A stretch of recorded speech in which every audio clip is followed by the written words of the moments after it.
Like, ride with me if you ride with me, you can slide with me if you feel like 550 on the 5 sticky, come get high with me, that's a deal, right? Ride with me if you ride with me, you can slide with me if you feel like 550 on the 5 sticky, come get high with me, that's a deal, right? That's a deal, right? That's a bet, right? That's a bet, right? That's a deal, right? That's a deal, right? That's a bet, right? That's a deal, right? That's a deal, right? That's a bet, right? That's a deal, right? That's a deal, right? Ay, coming down like precipitation. I ain't never met a limitation. Hate plotting my elimination. Gotta go to Google for the information. I'm a superstar, so top dollar be the bottom line. Bottom feeding niggas out of line. Turn your heart rate to a dotted line. Yeah, my zodiac probably dollar sign. Got the energy to win it, my nigga, I'm feeling great. Got a day with destiny, focusing on my fate. I don't give a fuck what you rapping, you been a fake. I'm everything that they ain't, it can't be, it won't be. Wanna see me fall, I can't go, I won't leave. Coming from the block with plain clothes and police. Straight up to the top with bankrolls and rollies. Ride with me if you ride with me, you can slide with me if you feel like 550 on the 5 sticky, come get high with me, that's a deal, right? Ride with me if you ride with me, you can slide with me if you feel like 550 on the 5 sticky, come get high with me, that's a deal, right? That's a deal, right? That's a bet, right? That's a bet, right? That's a deal, right? That's a deal, right? That's a bet, right? That's a deal, right? That's a deal, right? That's a bet, right? That's a deal, right? That's a deal, right? Ay, 12 can't really stop shit, so I'm still pushing like a mosh pit. Ice dripping, think I'm hot shit. In a yellow bucket with the mop stick. I've been jugging jams like wholesale. Everything must go sell. Hitting bitches with the oh well. Need 100 milli on the low scale. On my worst night, I'm the best nigga. Wouldn't mess with you, couldn't cap to him. Homie spotted me like 700, brought 1100 right back to him. If I can't do it, then it ain't real. I just make dollars, I don't make deals. I've been going hard in the paint, still blowing cushion clouds till I can't feel like. Ride with me if you ride with me, you can slide with me if you feel like 550 on the 5 sticky, come get high with me, that's a deal, right? Ride with me if you ride with me, you can slide with me if you feel like 550 on the 5 sticky, come get high with me, that's a deal, right? That's a deal, right? That's a bet, right? That's a bet, right? That's a deal, right? That's a deal, right? That's a bet, right? That's a deal, right? That's a deal, right? That's a bet, right? That's a deal, right? That's a deal, right?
And welcome welcome all to Titan Esports Conqueror League on this beautiful Wednesday night. Even though up in the East Coast it's feeling kinda hot as the League of Legends that we are about to see tonight. I am your play-by-play caster Malco, joined today by my color caster Freedom Potatoes. How are you doing tonight, my good man?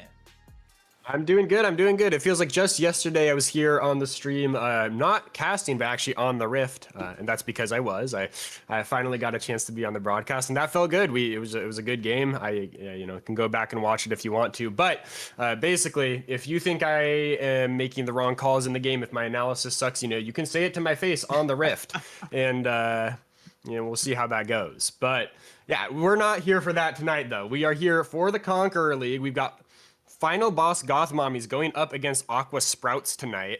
Both of these teams sitting dead even in the standings, just one game win separating them, and that's going to be important for them this match today if they want to make playoffs. especially with this being all tied up together. It's just kind of like a matter of like how the matchups go and who's actually going to be able to win it out. I'm sure that both of these teams are wanting to make it a quick 2-0 just to kind of really cement themselves further up in the standings, especially within the playoff spots. But right now, I do believe that Final Boss Goth Mommies is coming off of a loss from last week, and so they're really going to be raring to go, especially with knowing that playoff contention is at hand right now. So I want to see what we're going to end up being able to get between these two teams. I feel that now that we're later on into the league currently, it's definitely it's kind of just started to be a little bit more like, hey, now we're starting to play more towards these more cohesive compositions, if that makes sense, where a lot more people are actually trying to build around what their teams are able to execute, and they're trying to really play towards more win conditions. And I like seeing that these teams, as they grow from week to week, they start to try to grow a little bit. As we do get into the draft here, and we do have the bans coming out, we do see first Garen and Yon from the side of the Final Boss Goth Mommies, and Aqua Sprout banning out Kane and Syndra, targeting that jungle in mid lane. So right here, we're actually already seeing some pretty interesting bans, because I don't get to see like Garen a whole lot, but that's definitely something that apparently Yika has under his belt, and they don't want to end up seeing, with the Camille being the third ban here, and we should be seeing the last ban here on the first ban phase for the side of Aqua Sprouts, and that is a damn good one. I like to see the Ashe giving you that 180C that's pretty consistent in the bot lane. Yeah, good B1 taken away with that Ashe ban. The Camille, I think, actually a support ban. I see Ginga has been playing that, and it is going to be the Sivir locked in as the B1. Another relatively safe AD carry, can wave clear, kind of hard to punish because she has the wave clear and the spell shield, works with team fight comps, takes a bit to come online, but never a bad one to see. It is going to be the Jarvan responded with for Aqua Sprouts, though. Sivir does not have any mobility other than the ultimate, so she can get locked down in that ultimate and picked off that way.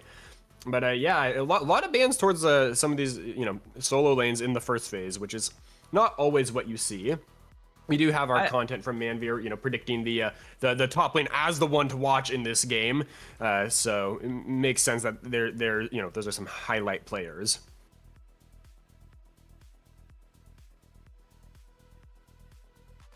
And sorry, looks like my internet just froze for a second. I think am I back here? You guys got me? You're good. Cool. So yeah, I'm sorry. I'm sorry. So if you could just repeat your last part of your thought, so I could get. I was just saying that Manveer, the content creator for the Conqueror League, has predicted that like the top lane is kind of the highlighted match to watch in this series. So not a surprise that we're seeing some of those bans thrown out towards the top lane. But for the rest of the picks, we've got Smolder, Thresh, Graves, and Lissandra picked up. So that could be a Lissandra support. I actually see the support for Aqua Sprouts has played that as their most played and ranked. Not trying to spoil draft, but that is a very interesting flex pick that they have on the table there. And I'm actually curious to see like how people play, like how this. I'm actually really curious how the Smolder is going to play into this particular composition, especially when early game it's going to be really dependent upon how well you can stack up. And if I think generally a lot of Smolders now on average are usually around that 22-minute mark is where you end up seeing at least the average Smolder able to stack up everything, which at least is scaling a little bit faster than what you mentioned with the Sivir. But I do feel like Sivir has that little bit of late game insurance where if they do get a little bit ahead and they do have the waves pushing in, Sivir can just constantly rotate between those different waves and inject a lot of farm into herself.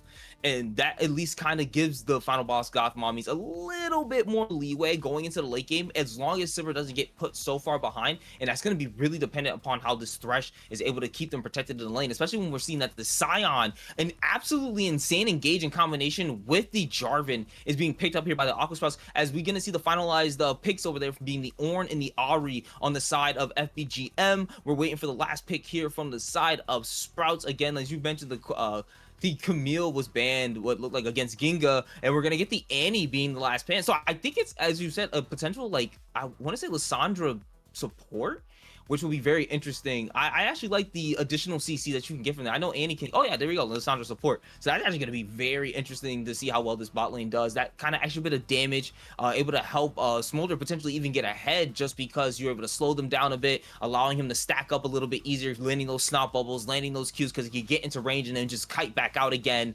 I actually do like the kind of what the Sprouts are thinking about at the current moment for their composition. It does seem like they actually do not only do they have, you know, a decent laning phase that they can get for every single lane, it also feels like they have a very nice team fight wombo combo that can't really be stopped. Like, you can't flay away an unstoppable Scion, you know? The Frozen Tomb is gonna be able to catch out Ari when they use the Spirit Rush and try to get away from people. Just you CC them in place. Tibbers dropped. There's so much that the Sprouts can do. I really do like the composition here, but I can't put away from FBGM and what they do have going here, where each of the different, as well as there's also lanes though look like that they could potentially be strong as well. I think for final boss Goth Mommies, a lot of their potential win condition is going to be in that mid jungle duo. I think they are super strong in the 2v2 if they can get themselves a little bit of a lead. But the gank setup on the side of Aqua Sprouts is also really strong. Annie stunned into a Jarvan knock is lethal at any phase of the game. So if, you know, if the mid jungle, can get themselves a lead, I think they have the potential to kind of snowball that through for final boss Goth Mommies. But I feel like in a vacuum Aqua Sprouts draft, I do like a little more. They just have a lot of reliable CC. And you know, the smolder damage to kind of follow through on it. Now the big wild card for me is that Lissandra support pick. I usually see that as a counter to something like a Rakan or other supports that really want to go in, and if they get locked up, they just die when they go in. And I think it was a blind pick when the Thresh hadn't been revealed yet. And so, on that front, I'm not sure how that matchup goes. I feel like Thresh can play kind of patient and has the ability to kind of outmaneuver that Lissandra. You know, Thresh also a very skill-expressive champion. If Rue is good on it, she can definitely do some major work in this game, keeping that AD carry safe. But we'll have to see. I think that, the bot lane is kind of the wild card for me here. So I'm very interested to see how both of these junglers start to interact with their bot lanes, just because again, it's the gank setup is going to be very easy, honestly, from the side of Aqua Sprouts, between, like you said, any stun into Jarvan flag and drag, or even for like Lissandra going in with the claw, snaring them up, and then being able to set up Jarvan from there, and then all you need is just Smolder's damage over the top, just trying to constantly stack up those Qs and snot bubbles on top of them. So I do think that the bot lanes here is actually going to be a big, one of the more important factors of this particular game here. And already Rue showing some confidence, stepping up, nearly landing that hook on a Dramata, and I like seeing this from her.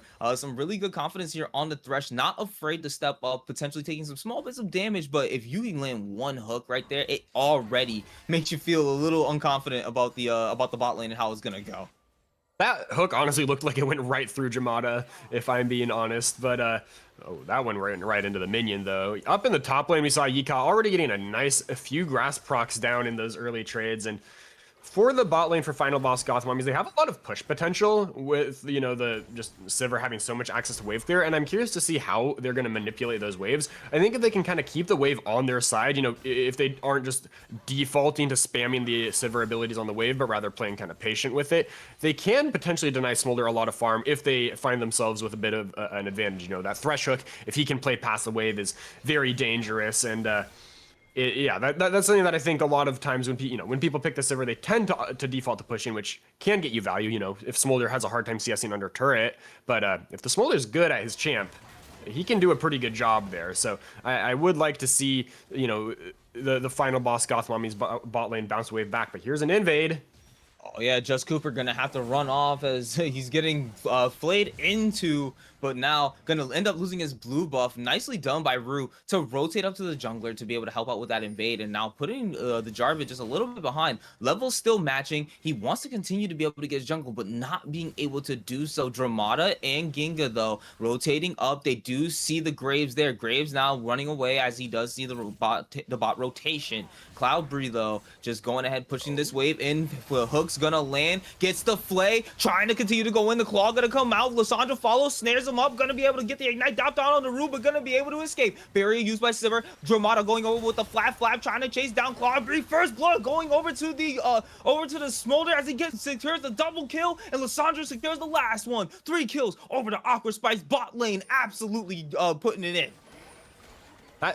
That's tragic for final boss Goth Mommies, because I really liked the start of that play. I think the invade on the blue buff was really well thought out. The move from Rue was great to help secure that, but they overplayed their hand there. Rue was not getting XP from being in the jungle, and that means you have a level 2 Thresh going up against a level 3 Lissandra in that play.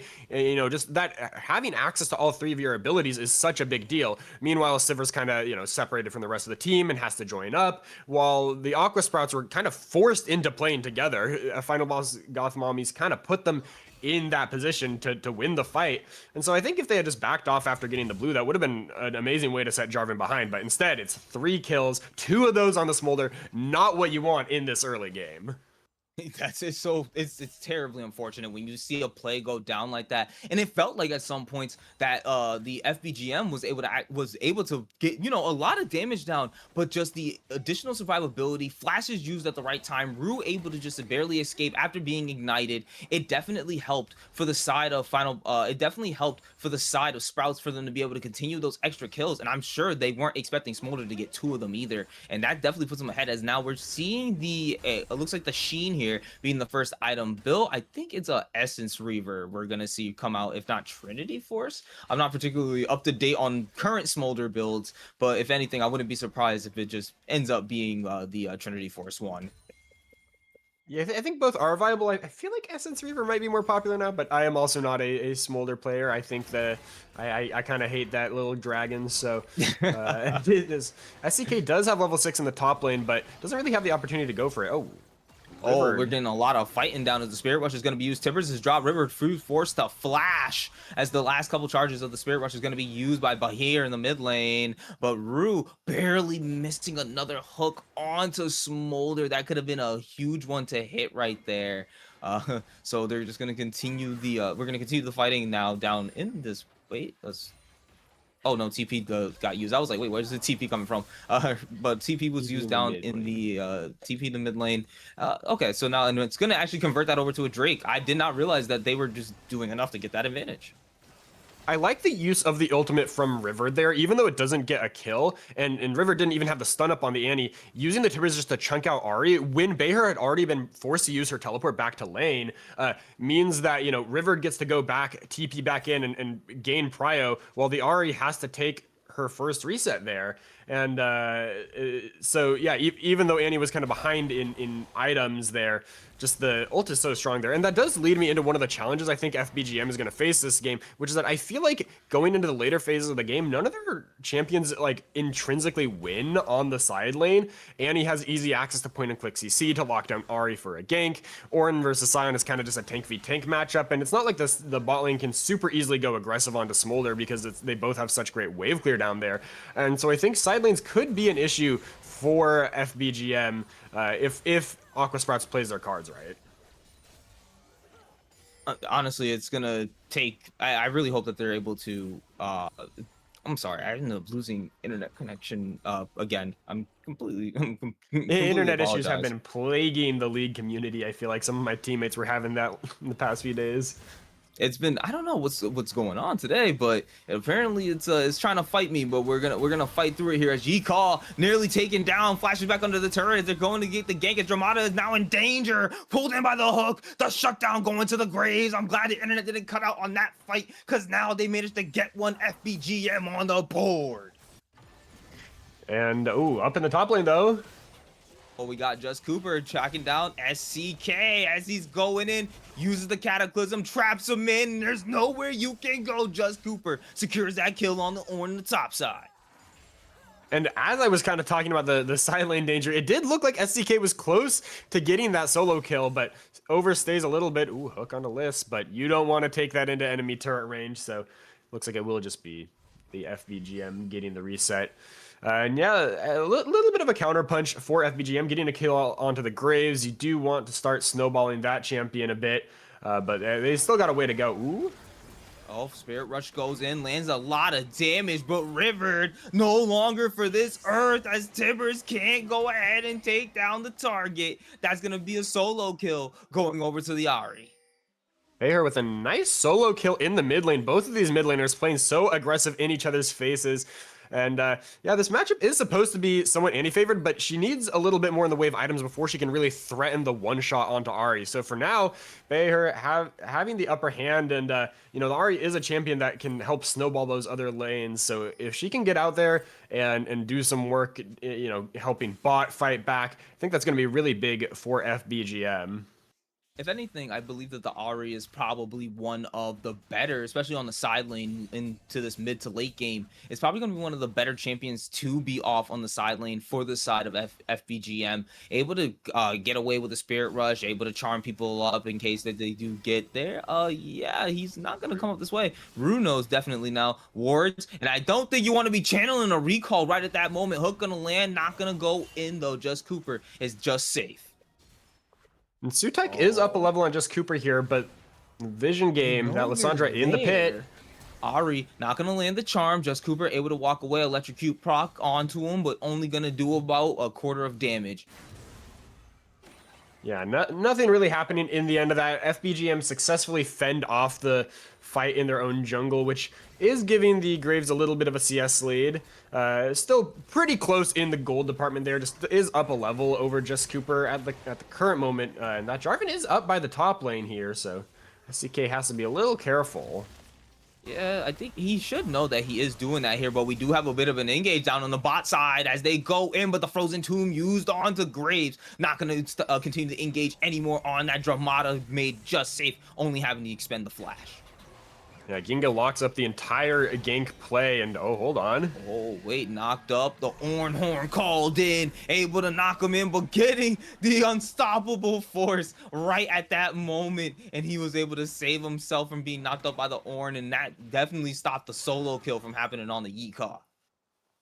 Yika having to use the ult defensively, and while that never feels good on the Scion, he does have himself a 15 CS advantage in that top lane. So despite these close health bars, he is getting the upper hand in the end when it comes to gold, as is a gank mid.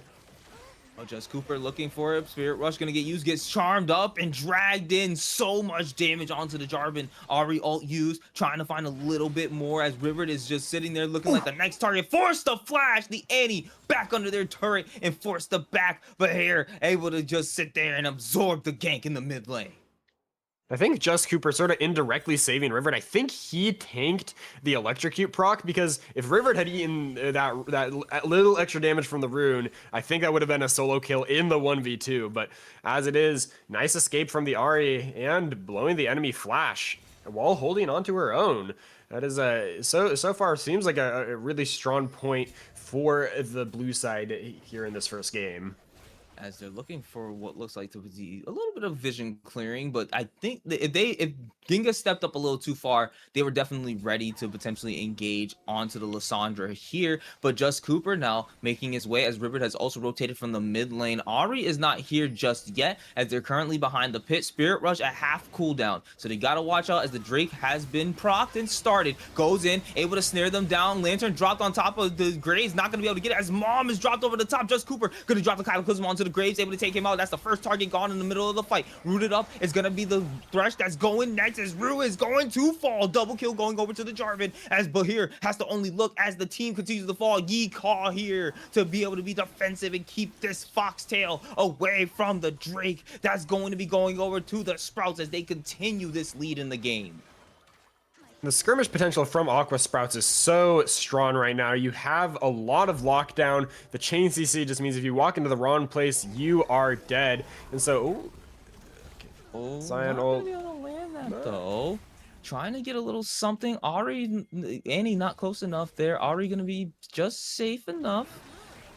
does go in with the Spirit Rush, and River looking like the next target, gonna be able to drop as the Graves comes in, and that's gonna be the end of his life as Tibbers is trying to help the chase, but Yeehaw not being able to do enough damage to take them out. But here, living with just about 10% HP, gets to just watch that drop, and another kill added to the board for FBGM. But here we go, Just Cooper finds the Graves goes over the Baron Pit wall as CK ready to help, does have the Oran Horn if necessary, but the chase is over and the Graves gets out alive. Great gold difference now, only about 100.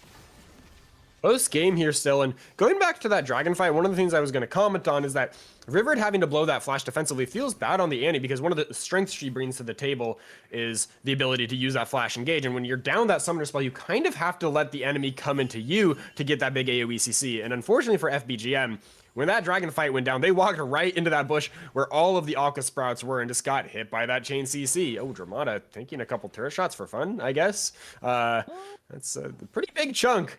But yeah, so Aqua Sprouts were able to win that fight. But then in the mid lane, the Ahri continuing to be a major threat, sets up Sutek for a kill. And so Graves is still very much in this game, but does have a tough road ahead of him because of all that CC that the Aqua Sprouts have. I think if he can get himself a shield bow or something else to get a little more durability under his belt, that'll really help with playing these team fights where if you make one wrong step, you are just gone.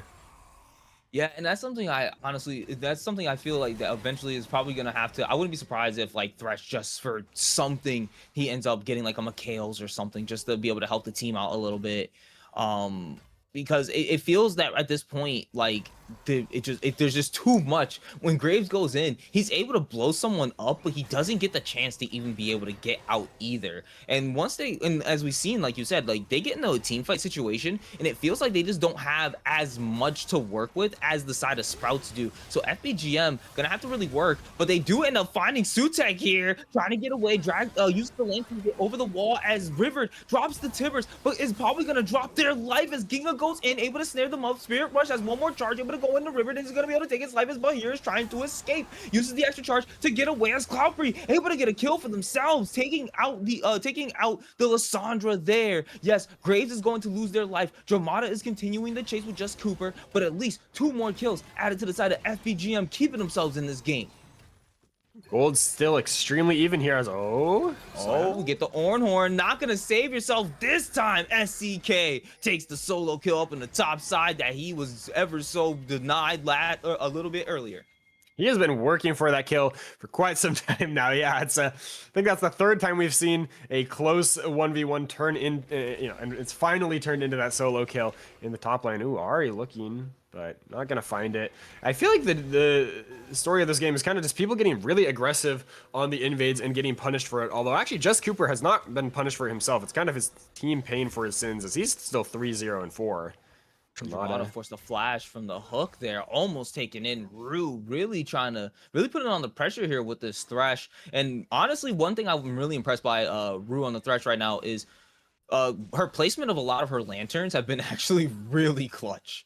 And it's actually saved Graves quite a few times so far in this game. And I think that ultimately, that's going to be that's going to be one big factor that's going to happen. Is like one really clutch lantern save is possibly going to be a very big factor for them, and especially since how close this game has been. Originally, Sprouts felt like they had they had a lot more control earlier, but then all of a sudden it's like, but here going in immediately, Fox rushes in, not going to be able to take any more damage down onto River, but with the short cooldown of the Spirit Rush, he is not worried. But here, not worried at all on this Ahri being able to take them down. Almost lands the charm once again as Sutek gets the Timbers dropped onto him, nearly taken down. Just Cooper gonna find him, flag drags him out. Cataclysm dropped onto Bahir, but no Spirit Rush to save you this time. Bahir gets shut down, double kill over to the Jarvan. Jarvan 5-0-4 now. Going to be a real force to be reckoned with in these fights. It was a nice look onto River to start things up, but the Annie ult under tower CC's up Sutek and sets up Just Cooper for that double kill. Top lane looking scrappy as ever, and It feels bad for River that he does have to blow the flash defensively once again. Really would like to be using that ult aggressively, but I mean, Sutek kind of keeps walking into him, so I guess he's okay with it. Ooh, The TP from SCK over the top. They don't know that he's there. Ornhorn called down, looking to get it, but it's gonna miss. Dramata trying to get away from the Thresh, gets flayed back in as they're stunned up. Ginga trying to get him as Rue's gonna fall. Lissandra taking the kill as Cloudberry gonna be able to take out the enemy support. Just Cooper flashing back over the wall, trying to get away as Dramata is looking like he's gonna drop. Sutek able to take that kill as Zika gonna take out Sutek in return. SCK looking to fight the 1v3, trying to get out with their life, but it's not gonna be able to. The Ari appearing to the fight a little too late as SCK is going to be dropped by River, but here now is here to be able to take that kill as Jarvan's going to be taken out in return. Cancel the Hex Gate. It's going to be able to try to get away as Cloudberry trying to drop some ricochets to be able to try to deter them, but they're looking to chase down. Yeehaw going to be able to land the slow. The charm landing onto River. River might be dropped as Bahir is trying to escape. Cloudberry looking to get away, flashes away from the smash onto it. Cloudberry going on a killing spree. Ari and Annie going to take each other out. That is such an extended fight, and this game is absolutely insane. FBG, Yam, and Sprout going in at it 3 for 3. Ika had an excellent ult into that fight, but at the end of it, it's Cloudberry with the outplay to survive and take out the Scion. Bahir, I honestly don't know how you pronounce that name, but she also manages to trade 1-for-1 with the Orb of Deception onto River at the end of that fight. So this game continues to just be extremely back and forth. Just Cooper also did give over his first death of the game, and the dragon's still alive at the end of it all. So we are probably going to go another round in this fight. Both teams having people redeploy onto the map, coming through those hex gates, trying to fight for vision here in the river. I think this would be a perfect opportunity to potentially trade for the side of Sprout. Like, if you want to let them have this Drake, you can, but clearly you want to fight for it. Yeehaw going in, able to find SCK, smashing him up, gonna be able to stop him from going anywhere else. As the Lancer is able to get Graves over the wall. Rue looking for some type of hook, looking for some type of angle as Bahir or Bahir is over off on the top side of the wall and is gonna call in the Ornhorn, looking to smash on the 2 targets as they're able to land on the Just Cooper. Going in the middle, Ginga gonna get the giant snare into the Frozen 2, Bahir gonna be able to take out Ginga, but they're continuing to fight as Ruby's gonna be able to take out the Sipper, and they're continuing the chase. Just Cooper looking around for Bahir as they looking to get into him, but Yeehaw is now the front man and they're chasing them away. The Drake is going to still be alive as they're continuing. The hook gonna land onto the Scion. Scion charmed up, CC can't get away as he's knocked off airborne through the flay. Low HP bars for the side of FBGM, but they're looking to continue the fight. They don't want to give up this Drake just yet. Dramata trying to land more stacks onto the rest of the members, but they're not going to be able to do so. So many low health bars,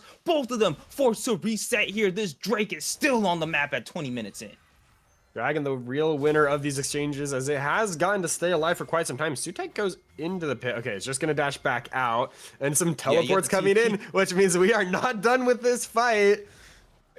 Oh man, 3 fights in a row is going to be absolutely insane. We do have multiple ultimates that are not, actually every single ultimate is currently not up on the side of FBGM, so they might not want to fight this. We do have the Frozen Tomb coming up and Mom coming up right now for the Smolder and for the Lissandra.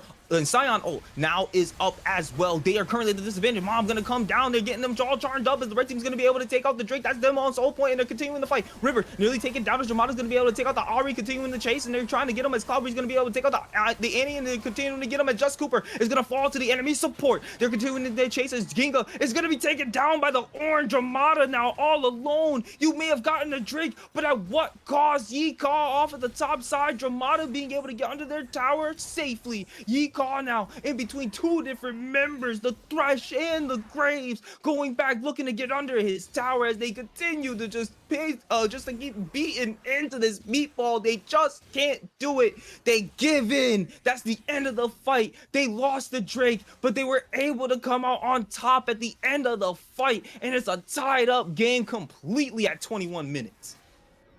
Another banger of a fight, and the game stays extremely close in gold, but Aqua Sprouts do have that soul point now. Ginga playing the lockdown nicely onto that Ari, making it really tough for her to play that fight, but SCK just doing so much work against the enemy backline. The Ornn kind of the carry in that fight, it felt like, and he's looking for more onto the Smolder. Not gonna find it, and Tibbers goes down bot too. Yep, so now, but here, once that Tibbers is dropped, feeling real confident. Ornhorn, though, coming in, gonna be locking up Dramata. Sutek looking for him. Dramata not gonna be able to get away, though. A little bit more. Is SEK gonna be able to secure that kill, but the Cataclysm being dropped onto the graves is gonna be able to take his life as Just Cooper takes that. Lantern is dropped, but SEK feeling brave, knowing Ginga is low HP, looking for that Lissandra. Yika is now up here, but decently low HP as well. Knocked up into the wall, into the hook, into the flag and drag, gonna save you under the tower as Yika comes in to absorb some more of the damage. That's gonna be a nice save as they're able to get away, but nearly lost their lives, and they just can't get the gold lead to advance anymore for them. FBGM showing that it's going to take a lot more to take them down. They're really wanting a gun for this. Are going to get some prize back with this top lane turret, the low health bars. No kills earned for the FBGM as, ooh, Rocket Belt completed for Rivered.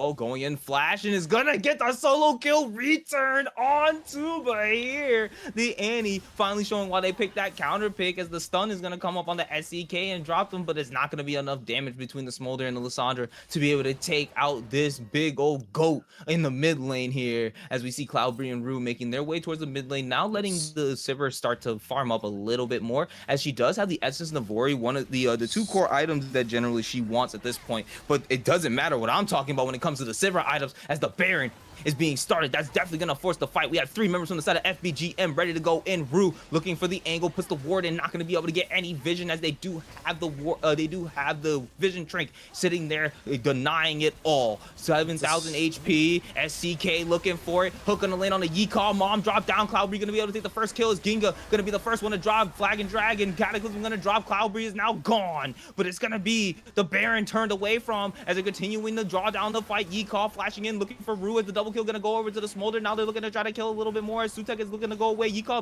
in between 2 towers, looking to chase down the graves though, and it's possibly gonna lose their life as they're charmed up under the tower, but here gonna be able to take that one. A needless kill given by Yee-Caw, and that's gonna be the Ari taking that one, denying the Baron at the very least, but 3 kills over to the side of SPT.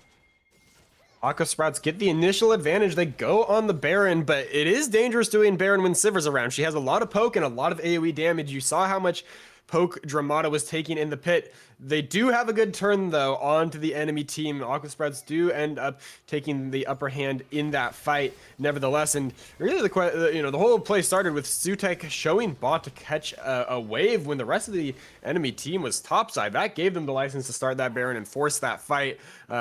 And take a little bit more of an upper hand. Now, we do have the Drake spawning in less than a minute, so I expect the Baron will be forgotten shortly, and their focus is going to turn down towards that bottom side of the map where Aqua Sprouts have so many wards. It's going to be an uphill battle for FBGM to clear those wards out, and also, you can tell by that little bar on Cloudberry's health that Smolder does have the execute unlocked, so these fights are going to be a whole lot harder for the blue team here. Sivir has also scaled, has the upgraded version of that Essence Reaver. It's closing in on that third item. If they could get that, it would be really nice for this fight, but I don't think they have the time to get that reset off and risk giving over the Hextech Soul to Aqua Sprouts, so it might be a bit of a lopsided fight here.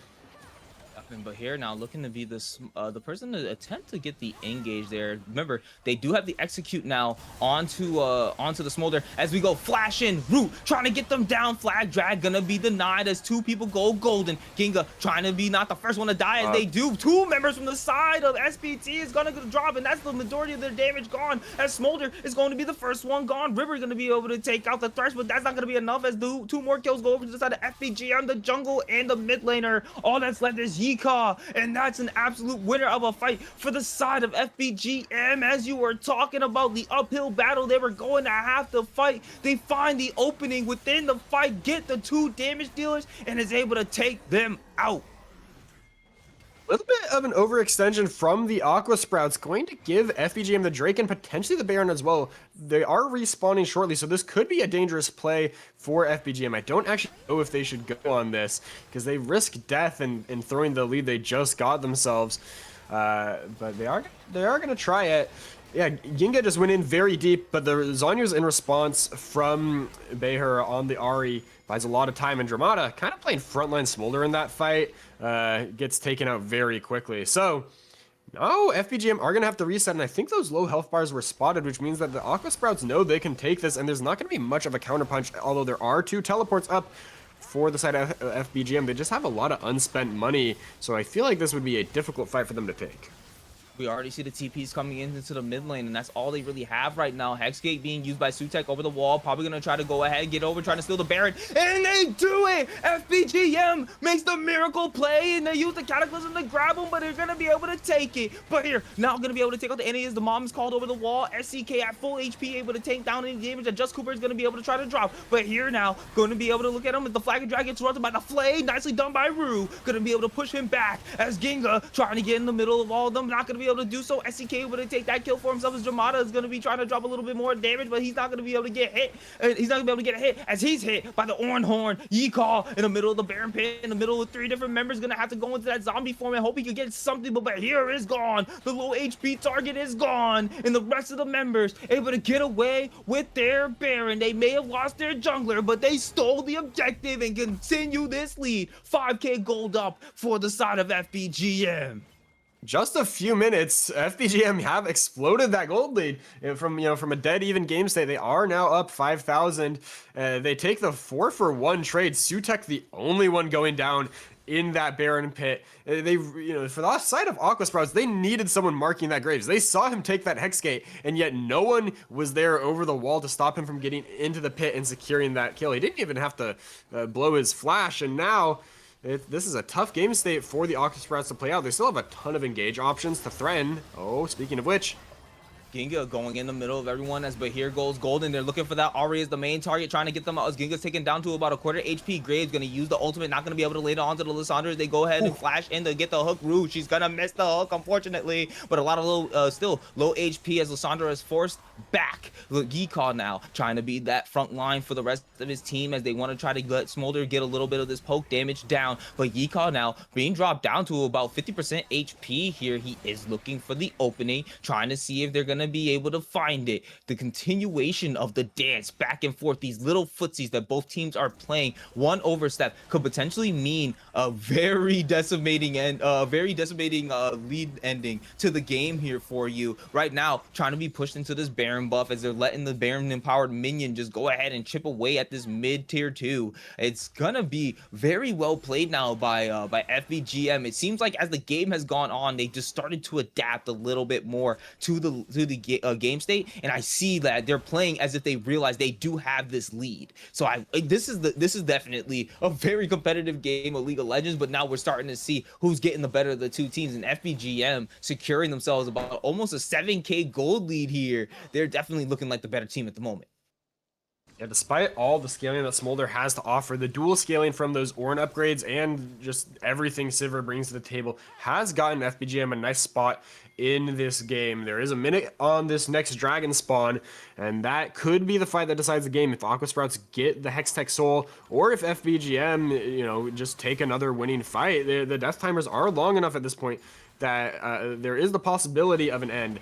I do think the Baron buff value was a little low for FBGM. They kind of needed to split up and, not all funnel into Smolder, who does have some great access to wave clear, and was able to kind of stack off the enemy waves. Oh, Yee-Caw caught in the middle of 4 members as Rue is able to find their target, finding Ginga in the middle of them with all that hook. Ornhorn called down as he's looking for multiple members, only able to hit Just Cooper as the Yee-Caw goes in with the middle of the ulti. Sutek though gonna be able to take his life as River is able to take out the Sivir. Rue gonna then fall to the Smolder as the rest of the fight is going the wrong way. You think this was supposed to go FBGM's way, but no, it doesn't, as they find the fight in a choke point, and it's gonna be 5-for-1. Yee-Caw being the only member lost for the side of Sprout, and now the gold lead being shifted back only within 1,500. and the death timers might be long enough for Sprouts. No, there's still only 20 seconds on Thresh. There's no way they can end here, but that should be the Dragon Soul given over to them, and compared with this composition they've got, that is going to be a lethal combo. FPGM had a good looking start to the fight. I thought they had a pick served up for them on Ginga with that hook, but they kind of funnel into the choke point. Ginga makes the counter engaged, and then Yee-Caw hits the huge unstoppable onslaught. with the Scion. Rivet has a nice flash. Tibbers into the backline, and Just Cooper lives for so long if he is able to walk around and keep hitting people. So it's a hard winning fight for the Aqua Sprouts to get them to Soul unless Sutek can make a miracle. He's trying to make it do it. He said, I did it once, I gotta do it again. Not gonna go over the wall and risk his life this time, though. And that's gonna be the Soul going over to the side of Aqua Sprouts. Now, they've managed to secure the Soul. They've managed to tie back up this gold lead. Are they gonna be able to find the winning fight once again to allow themselves to be able to look and see if they can pick the victory in this game? FBGM, though, still have a decent item lead, still looking as if they are able to continue this fight on even ground. So they can't underestimate them at all at any point. FBGM still have a chance here if they can, just find a winning fight. It is hard into the Hextech Soul, but Soul is not completely game ending. More likely, this Baron that comes up in 30 seconds will decide the game, and I'd say Aqua Sprouts with that Soul have the upper hand, but they still have to be careful walking in. They have to, cross their T's, dot their I's, make sure that they are finding the engage onto the right targets, because Cloudberry can deal so much damage if he's left untouched, and he's walking up very scarily close to the enemy jungler. Does have flash, but if you get caught in the wrong position as Sivir, you are just gone, and you need to be alive for your team to win these fights. So it is going to be FBGM now trying to push up vision. A little scary for Rue to walk in there, but not going to get punished for it. And there's going to be a reset coming through from Jamada. This crab going to help FBGM get some vision down, and if they spot out that Smolder took that back, they might be able to look.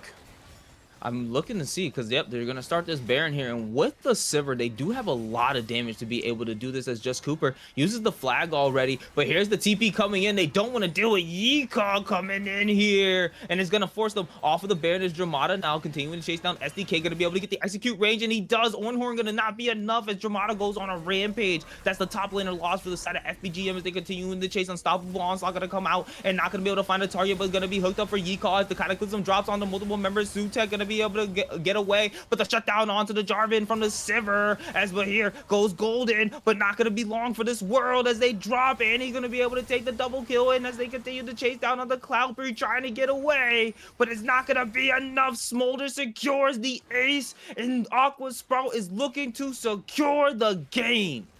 They don't even need the Baron buff. They are just going to take the fight and take the game. Yika so beefy in that front line. SDK got split from the team, and I feel like, Smolder was just able to easily take him out, and the rest of the team didn't have much way to stop themselves from getting engaged on in that fight there. And so that is going to be game number 1 going over to the Aqua Sprouts. I honestly, wow. Wow. That's, why am I lost for words with that game? That was absolute. That was such a fun game to actually watch. I want to admit, and I hope that other people feel that way too. Like I thoroughly enjoyed watching that entire game because it was so, like, at points it just felt so like nail bitery. Especially in certain fights, it felt like they were constantly on the knife's edge, especially in those last 3 fights that we saw between the Dragon, between the Baron, and then beginning that final fight right there to be able to secure the game for themselves. It was just like, all right, we have to just play this just right. And like you said, the spacing from Smolder is really what allowed them to be able to get those fights. As long as they couldn't touch Smolder, there was so much damage being dropped. SCK getting dropped off at the Baron by just Smolder tagging with Qs and snot bubbles, eventually executing them out. Ornhorn not be able to get him, and he can't really turn that fight around. And then the rest of the team chasing him down, catching him off with the unstoppable onslaught, taking up the different hooks from Rue on the Thresh. It was just insane. Now I gotta give some more props though over to FBGM. They actually played a very good game here, and I don't think that anyone should take anything away from them in that regard, because Cloudberry doing really good on the Sivir. They're getting a lot of damage down for their team. Rue being very consistent on her Thresh, and being honestly, it felt like that Rue was actually very confident on it too. And I want to say Bahir was probably the MVP for the SVP in this regard in the game here, as the Ahri was a continuous menace, it felt like. And it got to the point where it was like, listen, we're not worried about this Sivir, get this Ahri now. And I really did like how they started to change up their game plan. As long as Bahir was not able to jump on top of River or Dramata, it was game over in that fight, especially if the Ahri was already using about 2 Spirit Rush charges before they could even get any anywhere close to the target. I feel like every player in this game had a little bit of a highlight moment here and there. Solo kills on the top lane, huge engages from the Scion. Just Cooper really playing out of his mind, I think, throughout most of that early to mid game to get Aqua Sprouts that lead. Sutek with the Baron steal, scrapping all day in mid lane. The AD carries showing up for the late game, and big engages from the supports. Like there's something to love for every player. So I think when game 2 rolls around, I hope we're in for another banger of that caliber, because I agree. I thoroughly enjoyed watching everyone play this game. No, these guys definitely put on a damn good game of League of Legends, and like I said, they're bringing the heat today, and I'm really glad to see that, because there is some, like I said, there's playoff contentions, guys. We did mention that earlier, that with these two teams basically kind of being neck and neck with one another, they are like, there's a lot of contentions here that could happen with playoffs for each of them. So right now, Sprout being at that moment where they're honestly, they could go potentially 2-0 if they play a very strong game and keep it up. They could potentially go 2-0 and give themselves a better standing within the league. Or FBGM could completely crush their hopes and make them continue to lose, and then kind of just make them have to really fight for those spots. So we're gonna go ahead and go on to a break, but don't go anywhere. We'll be right back with Conqueror Lee here on Titan Esports. And will we see Aqua Sprouts be able to take this game 2 and send us into a 2-0, or is FBGM gonna come back punching like they were able to in that game 1 and show that this is a 3-game series that we gotta watch tonight? Just don't go nowhere. Don't change that channel. Don't change that dial. Don't do nothing. We'll be right back after this break.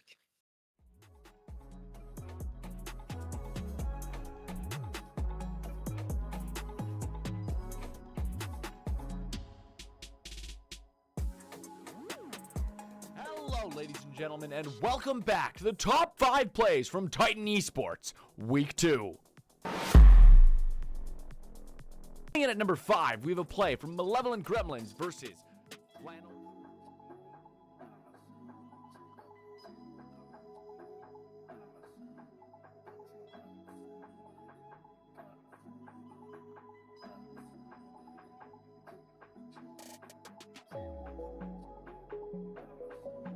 Hello, ladies and gentlemen, and welcome back to another week of Titan Esports Top 5. This is week 4. Sorry, this one's coming out a little bit late in the week. Thank you guys so much for waiting for it. It's been a heat wave where I'm from. I'm in a blanket trying to survive. If there's a little bit of a fan going or MSI playing in your ear while I talk, it's been a big week. It's been a big week, but it's also been a big week in Titan, so we're going to talk about it. Top 5 will still be coming out on time for next week. We're just going to get right into it. Ladies and gentlemen, this is the top 5 plays coming in at number 5. Coming in at number 5, we have a play from Flannel Esports versus Flannel Esports over in our Gladiator League. It's the battle of the sister teams in this one, and we're going to show you why you don't Death Realm in ADC late into the game without being able to go golden. It's an annihilation as Yunara transcends herself and walks down every member of Flannel. Not able to hit the Kaiser. The Kaiser going to be able to flash out of that. There's going to be Yunara transcending oneself, caught in the Death Realm. Going to be able to just annihilate that Mordekaiser. And then it's just the walk down of that Xin Zhao. Good night, as Flannel Esports Fossils are going to take this game. Coming in at number 4, everyone talks about why macro is super important to this game, and it is. But sometimes you just have better hands. And this play is just simple beauty. Watch what this Aurora does while they're getting ganked. It's a thing of pure excellence. Take a look. Crossing over. Their bot lane's really softened up.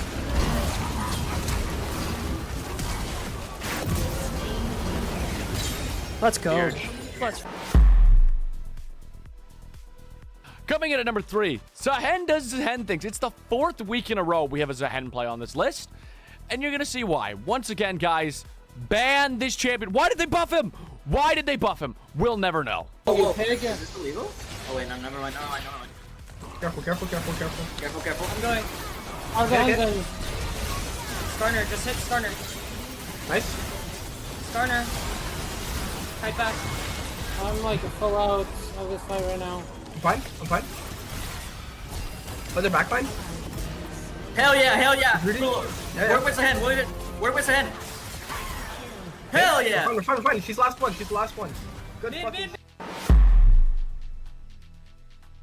Coming in at number 2. Range is overrated when you have a Nyla on your team. This is a Nyla who just finds their way into the team fight, has a Lulu keeping them alive, and annihilates it with a pentakill. If you're going to send me a pentakill, it's going to make the list. Ladies and gentlemen, let's take a look. Lulu flash. Yeah. I think we can end off with this. Oh. I'm gonna chase Malf. Just end.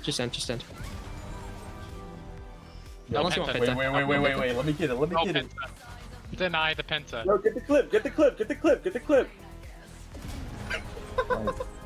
Nice job, Ella. Thank you. She last kill. Holy These shit. raptors are dodging me. Of course, with every week, we do have our honorable mention. Some of the submissions came a little bit late this week, but we extended the time limit. Make sure you send your submissions in, as always, and let's take a look at these honorable mentions. Oh, careful. I think I'm dead here. I'm in there. No, that's fucking game over. Oh my gosh, CG. Alright, let's push mid and take dragon. It's...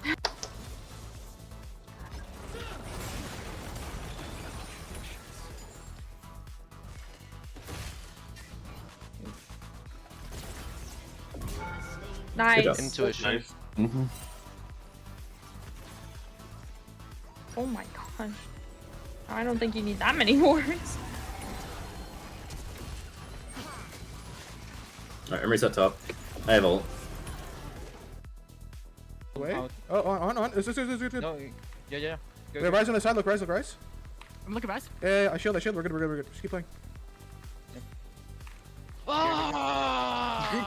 is my ADC doing? Can we end? Can we? And ladies and gentlemen, coming in at number 1, it's Jinx from Arcane.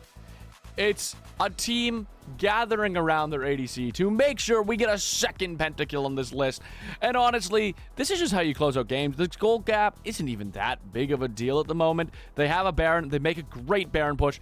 And honestly, sometimes the nice play is just doing a front to back. And this is what this team does excellently. There's no way anyone has a chance to kill this Jinx because everyone is just playing for her. I love it. I love to see it. Let's take a look.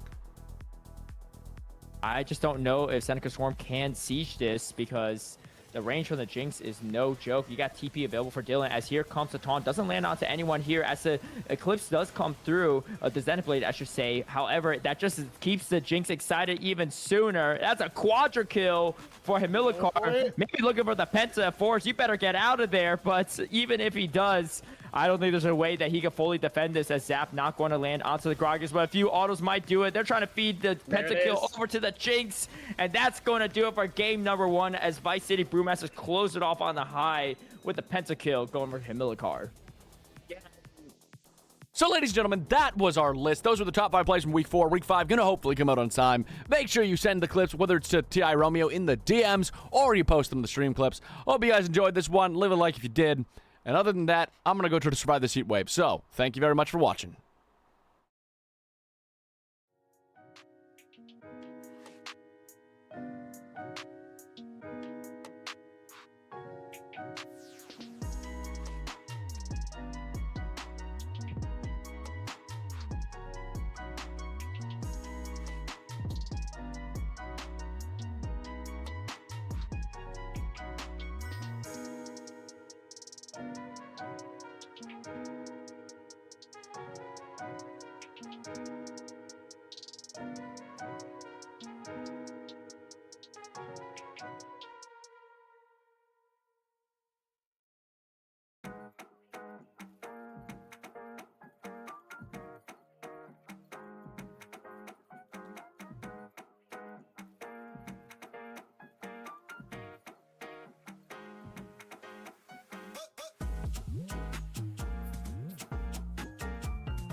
And welcome back, audience, to Titan Esports Conqueror League on once again an absolutely amazing Wednesday night. To just do the quick reintroductions, I am Malco and this is Freedom Potatoes. We are your casters for tonight, and if you are just joining us, I feel so sorry because you missed an absolute banger of a game one that we got to see from FBGM versus Aqua Sprouts, where it seemed like FBGM, they secured such an immense lead, about 6k, I think almost 7k gold up at some point in the mid game. It looked like they couldn't be beat. They were able to steal the Baron at a pivotal moment that mattered so much for them.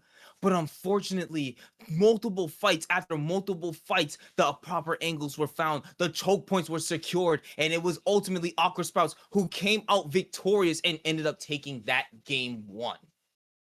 With Sprouts with so much CC on their team just made it so hard for FBGM to play those fights the way they wanted to.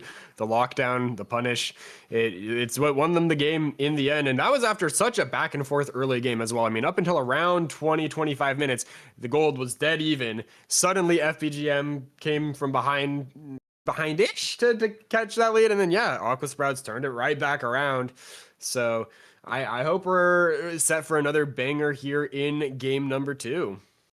And I think for this game too, we're going to definitely see potentially a different look from the side of FBGM. I feel that they are kind of, they are hoping to be able to come back punching a little bit more as we do here. It's going to be a side saw. So FBGM this time is going to have the red side. So they're going to be able to have a little bit more counterplay for themselves. And honestly, that's sometimes what you might need just to be able to, maybe give yourself at least some type of leeway. The early game didn't exactly go the way that FBGM was hoping for them in that first game. But then they managed to secure themselves a little bit more of a lead in the mid game due to the Ahri. I honestly say Ahri and Rue on the Thresh were able to get like certain secures, like certain hooks landing on the people, and then Cloudberry off to the backside actually dishing out a lot of damage on the Sivir, and SCK being very stable up on the top side on the Ornn too. There's so many good factors from FBGM, and they actually played to those factors fairly well. And I feel as we get ready to get into this draft, is going to just show that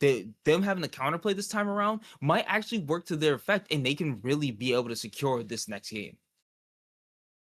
Yeah, I'm curious to see, what the shift in aggression looks like, because specifically from the prediction, I was told that Yika is the aggressive player, SCK is the kind of the neutralizer, but I felt like SCK in top was kind of on the offense that game, and he's got a lot of bruises in his pool that we could see pulled out that could bolster that further.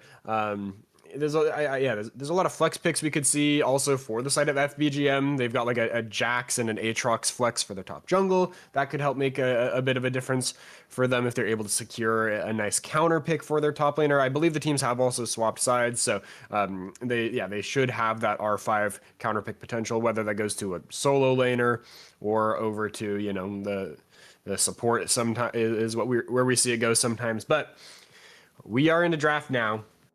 And I'd expect the bans to stay the same for the most part. I feel like Fearless Draft, it brings a lot to the table, but the bans often stay constant. Although Side Swap sometimes does shake things up a little bit. You got people, switching who's banning those good B1 blind picks, who's banning those good counter picks. But so far, I think it's all the same. Yeah, we getting the Kane, the Syndra again from the side of Aqua Sprouts. FBGM now banning out the Garen. Let's see if they end up banning out the same thing. No, this time they're actually pivoting over to the Volibear for their second ban this time around.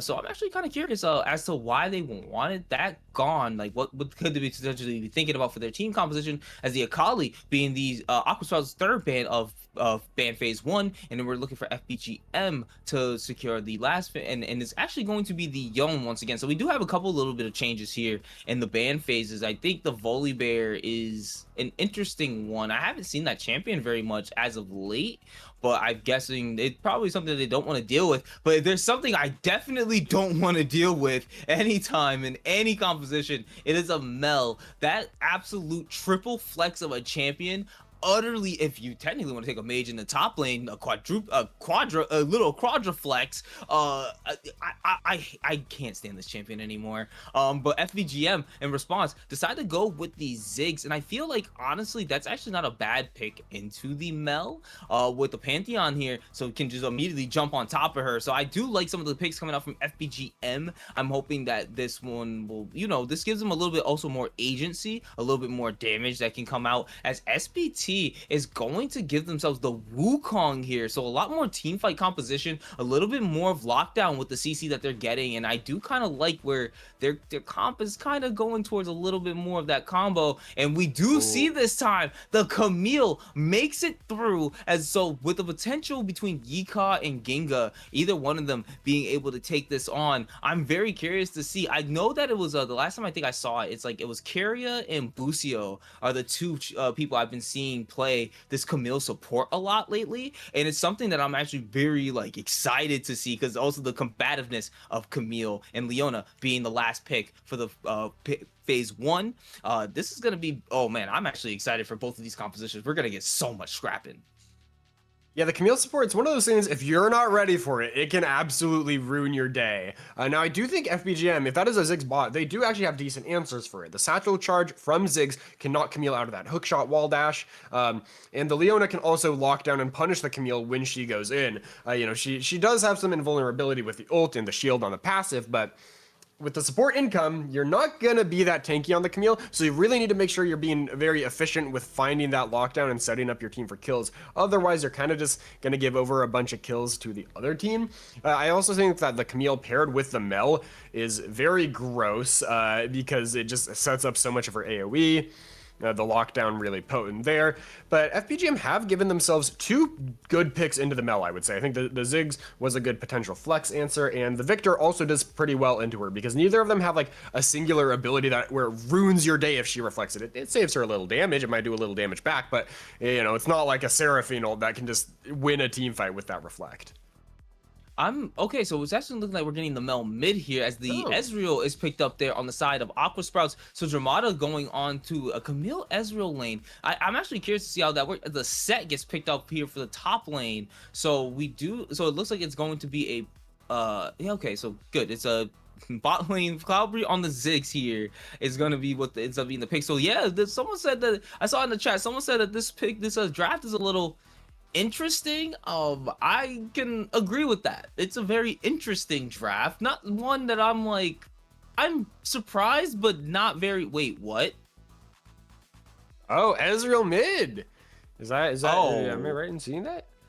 That's that is a rare pick, but that is interesting. I mean, Victor is a champion with not a lot of access to like on-demand CC, and Ezreal can win those extended trades really hard in the early game if Victor walks up too far. Now, Victor can kind of play in his minion wave. He has access to the Death Ray, which just goes through the minions. And you know, his Q is also a really good trading tool. So I don't know if this is necessarily a super duper favorable matchup for the Ezreal, but it does give them some additional reliable AD damage, or it could be that AP Ezreal that was buffed a few patches ago. I haven't seen that really take off as much as maybe the buffs would have suggested, but I do think keeping the Mel down there with the Camille makes a lot of sense. I think that pairing is very strong, although Ezreal can also follow up on the Camille engage really nicely. I think that is going to put the Sprouts bot lane in a very good spot.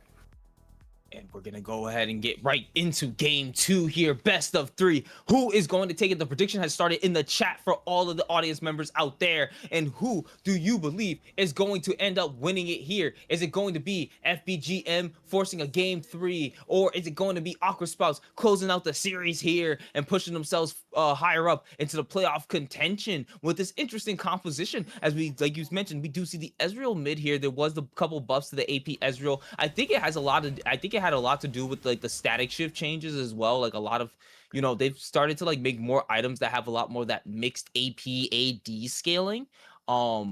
So I'm very curious to see how this Ezreal is going to end up building. I remember the old days of like Ezreal mid with like blue Ezreal, or when Ezreal could take like smite mid lane and utilize one of the smite jewels to be able. It was a Runeglaive. That was it, and that was just and it was just absolutely disgusting. So this is gonna be fun. I do like seeing like AD carries go mid.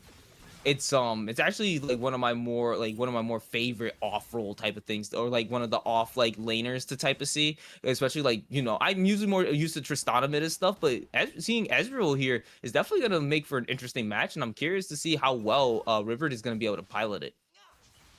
Yeah, I mean, I didn't love when it was like all AD carries mid, like when it was like Corki, Tristana, and that was just like the best picks in mid. But I think when they're, you know, not the main meta, then I do like seeing them. Ooh, SCK, a lot of damage down onto Yika up there. Also, River is rocking the lethal tempo, so I have to assume this is going to be, hold on. Gets the level 2, forces the cleanse out of Dramata there immediately. Rue getting so much damage down onto this Mel right here. That immediate level 2 engage, absolutely good on her to be able to just drop on top of them. Yeah, those low cooldown Ziggs bombs in the early game help them get that wave control, get level 2, and they blow one summoner off the enemy, but they still do have to be careful about the counter engage now that you know, Ginga and Dramata have hit level 2 themselves. And yeah, that lethal tempo in the mid lane makes me think this is just going to be a classic AD Ezreal build. No fancy AP stuff, and so much damage. Flashes to the sweet spot and is able to drop the ignite and gets it solo up in the top side. Yika is slain and SDK gets the first kill. FBGM on the board. In our highlight match of the week, we do have SCK once again solo killing Yika, getting very aggressive up there in the top lane. Did have to blow both summoners for it, and Yika does have the teleport, so, you know, there is a lot of opportunity to punish this set, but that first blood, just for the ego boost, feels pretty darn good. Wukong is coming top, potentially in a little bit, though. Yeah, I feel bad because like SEK just that was flashy. How he just oh man, it was great to see the actual like someone utilize the flash mid animation of the W and get it to aim the sweet spot properly. And once he did that, it was over. Like he had everything that he needed, and having that ignite advantage up on the top side makes it much easier to combat. I do like seeing that these lanes here for the side of FBGM are clearly winning lanes. The constant poke from the Victor, forcing River to be at really a third HP constantly, now down to a quarter. Those Deathfire touches, absolutely getting that extra bit of burn. Cloudberry and Rue being able to constantly push in Dramata and Ginga while also getting those Zig bombs down to drop down a little bit more poke damage, and Dramata not landing a whole lot on them either. And then SCK just showing this absolute confidence up at the top side. It's just disgusting from the side of FBGM. They're playing the game at an advantage immediately, and all their lanes are winning so far. So I think for them, it feels as if they're in a really good spot right now for this early game. Bayer letting the wave bounce back a little bit. I like that she's standing up, tanking those Ezreal Qs to deny CS because she has so much health advantage. There's still 2 unused health potions in the Victor's inventory. Has basically taken 0 damage so far. So you can just afford to eat that damage and get aggressive on your lane opponent. You know, save your mana for a good reset. Ooh, I don't like that gravity field. Now you have no mana, and now it's going to be hard to set up the wave you wanted to for the reset. But well played in the early game from the FBGM mid laner, and it looks like Wukong's going to cover that wave too to help River get an even better spot on the back.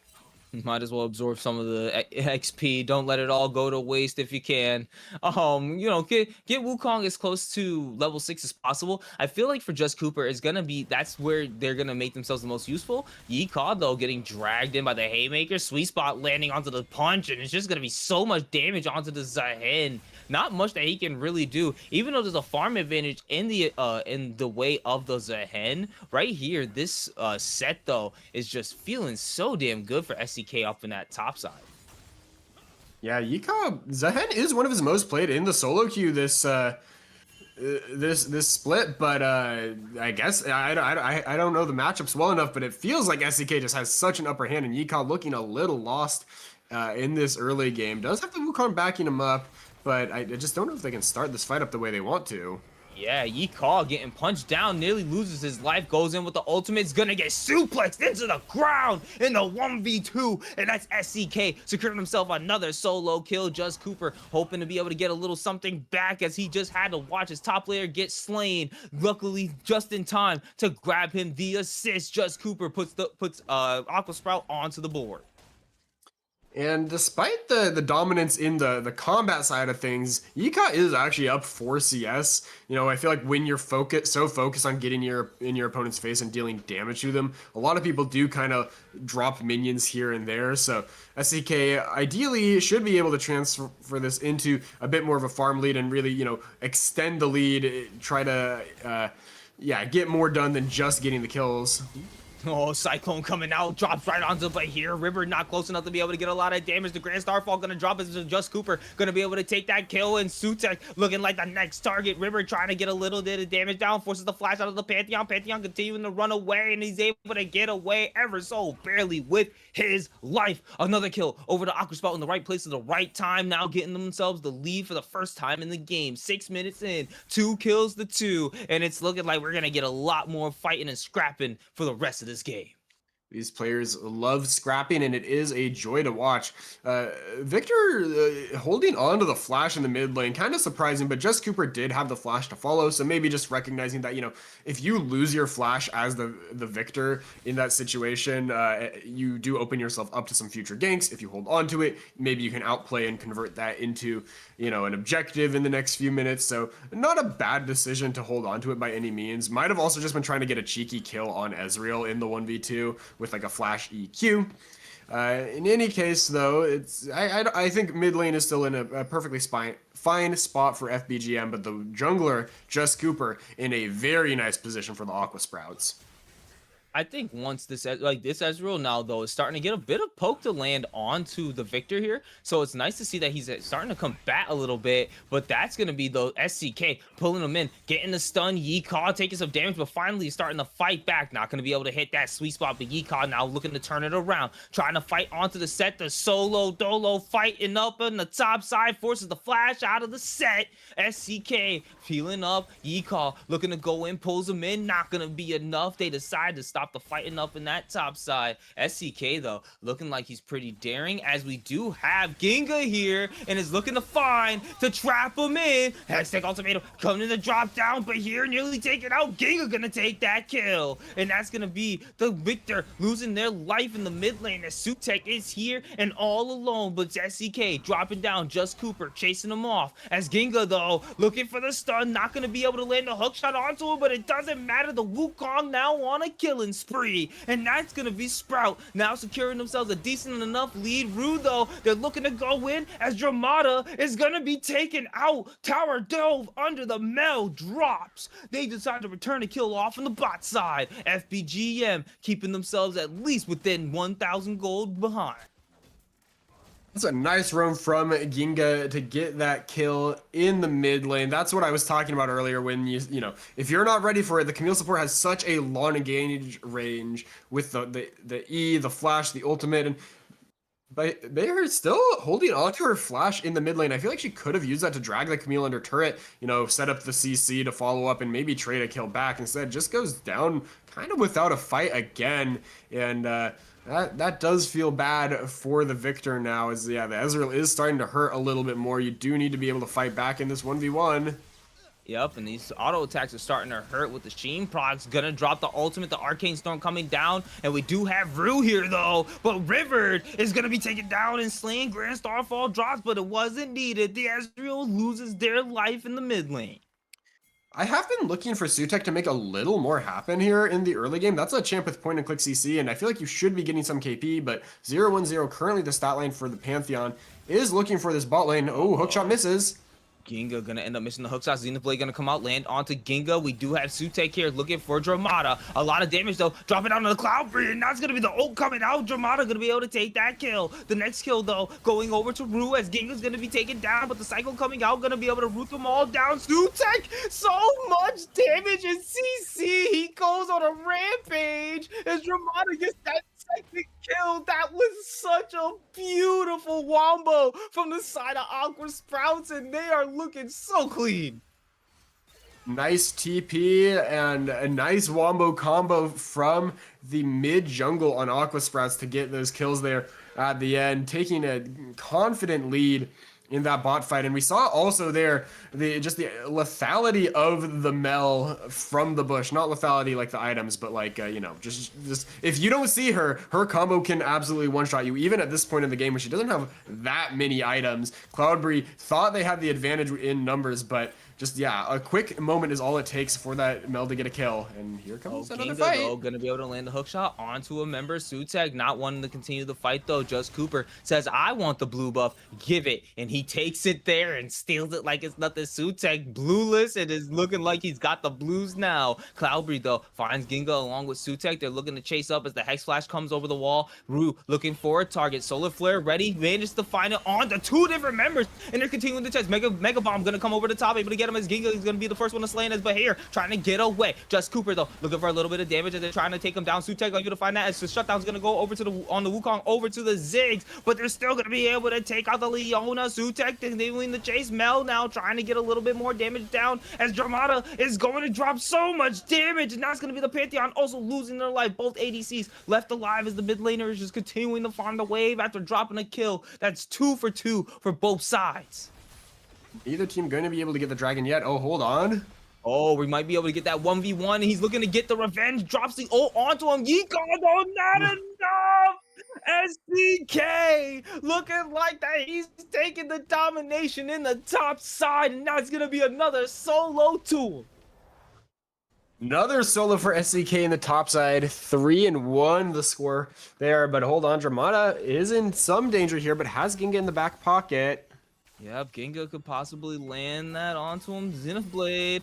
Yeah, not going to be able to deflect that, though. The Grand Starfall going to be able to drop. Dramata going to be the first target taken down as Just Cooper is now here looking for Cloudberry as he uses the Cyclone. Looking to change targets as he turns around onto Rue. Sutek, though, landing a lot of damage onto him as well. Second charge of the Cyclone going to be able to come out as Ginga is looking for the Solar Flare going to drop down, and that's going to be Just Cooper nearly losing his life as Cloudberry's able to take that kill. Ginga now left all alone. The Camille trying to get away. Hookshot not going to be able to get close enough to the turret as they drop on him, and a double kill goes over to the Ziggs. That's going to be more kills over to FBGM, and they're continuing to make this game go back and forth. What a coin flip that we're getting. Some awesome League of Legends.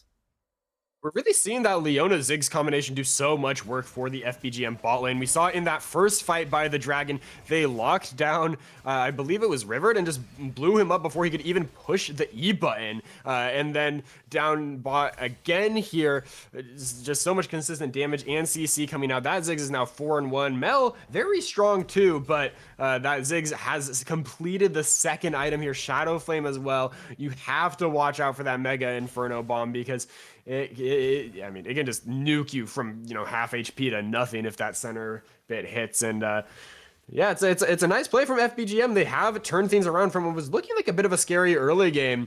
I would say they have got themselves a nice little lead here with those 2 Drakes and you know, just 1.5k gold, but they have a lot of places they can play through. The gold is where they want it on those carries. They've got a side lane threat in the set, and oh, Leona.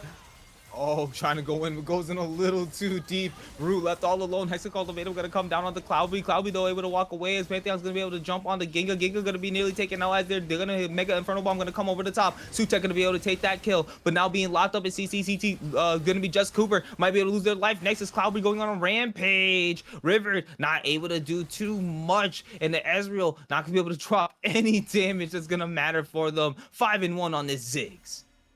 Great play from Rue once again. Uses the Solar Flare not to go for the enemy carry, but instead drops it onto Ginga when the Camille goes in. Oh, hold suplex under the tower. Takes a couple bit of tower damage. Drops the Ignite on the Yikon and is looking to continue the chase. Yikon, though, utilizes the ultimate as well. Able to get away from the set. Why up in this top side is it so crazy? SCK looking absolutely dominant on this set right now. And I think SCK might have actually flashed his own Haymaker away from lethal there. I believe he was trying to flash out of tower range after securing the kill, but instead flashed before securing the kill. And so Yikon does get to live and gets both enemy summoners, but SCK still establishing dominance, still getting the turret up there in the top lane. And so far having a very impressive performance on set.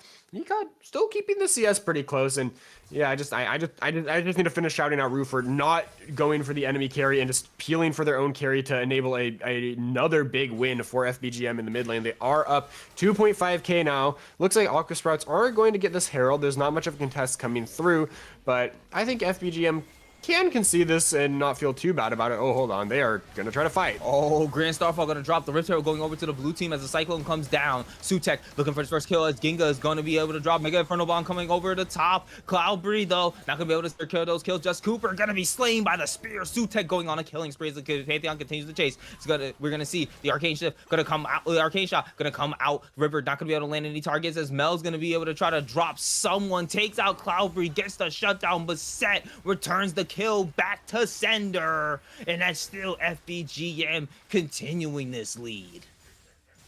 BGM with another good fight. They do lose the Herald, but I don't believe it was secured by anyone on the side of Aqua Sprouts, and so unless I'm just not seeing it, I think that did expire, and so it's that's the Herald without picking up the eye basically does nothing. They are happy to get that trade, and there was a shutdown picked up onto Cloudberry by Dramata, so that is a nice little infusion of gold into the Mel's pocket for the side of the Aqua Sprouts, but the Ziggs is still going to hurt very much in all of these fights and can kind of outrange the Mel. I think that is the advantage for the FBGM bot laners, that if he's not getting caught by these out of vision plays from Jamada, he can just throw those Qs and never really worry about the Mel herself. The engage needs to come through from the Aqua Sprouts to find this bot laner on the side of FBGM.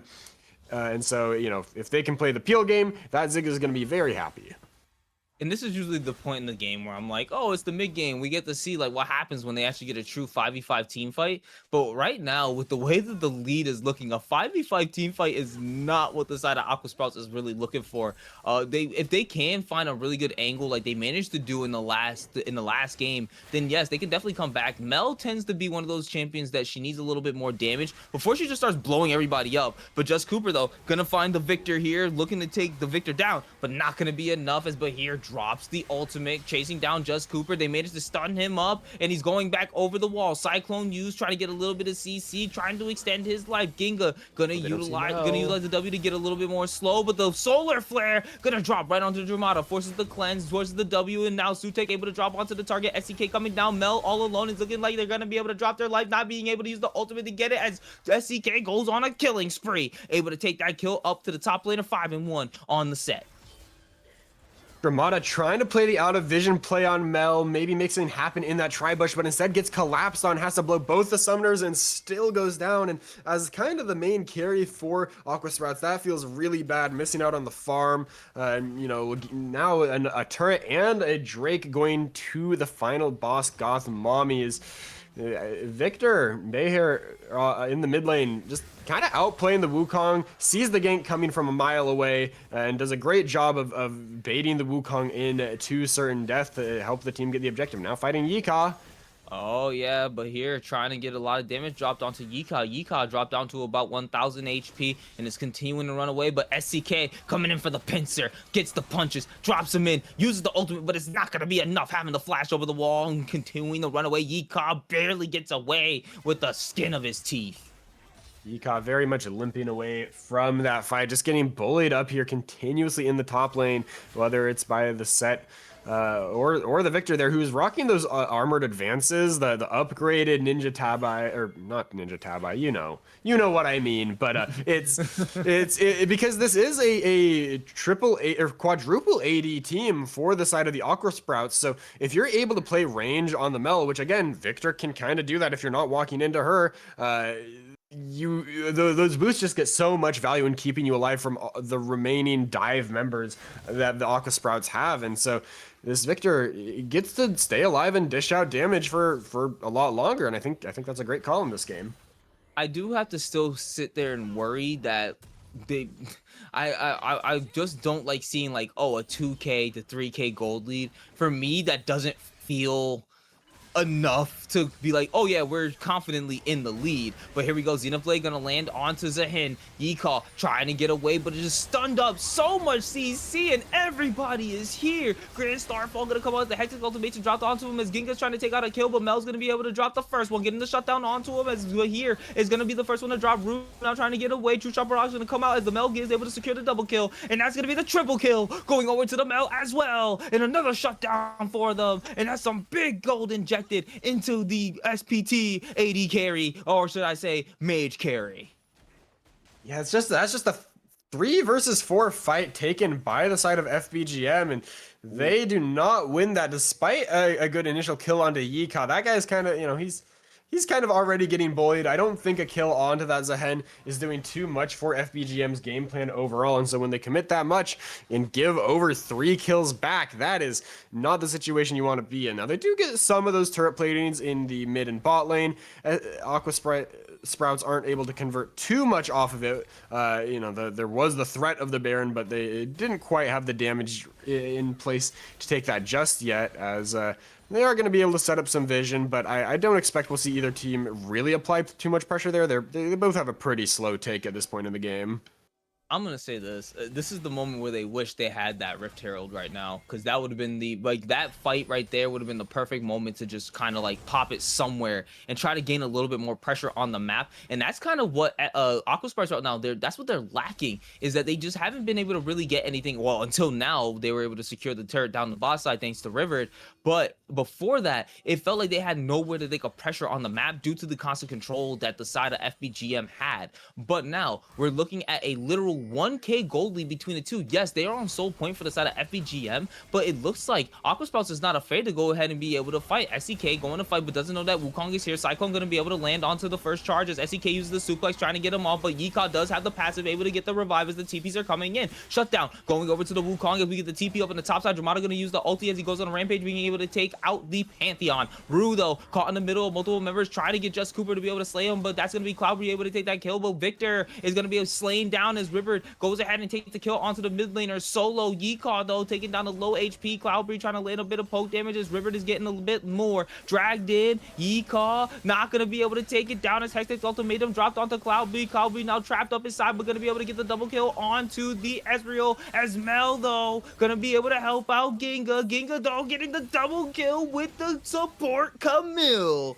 and that's going to be the ace going over to the side of Aqua Sprouts, now putting them back in the lead.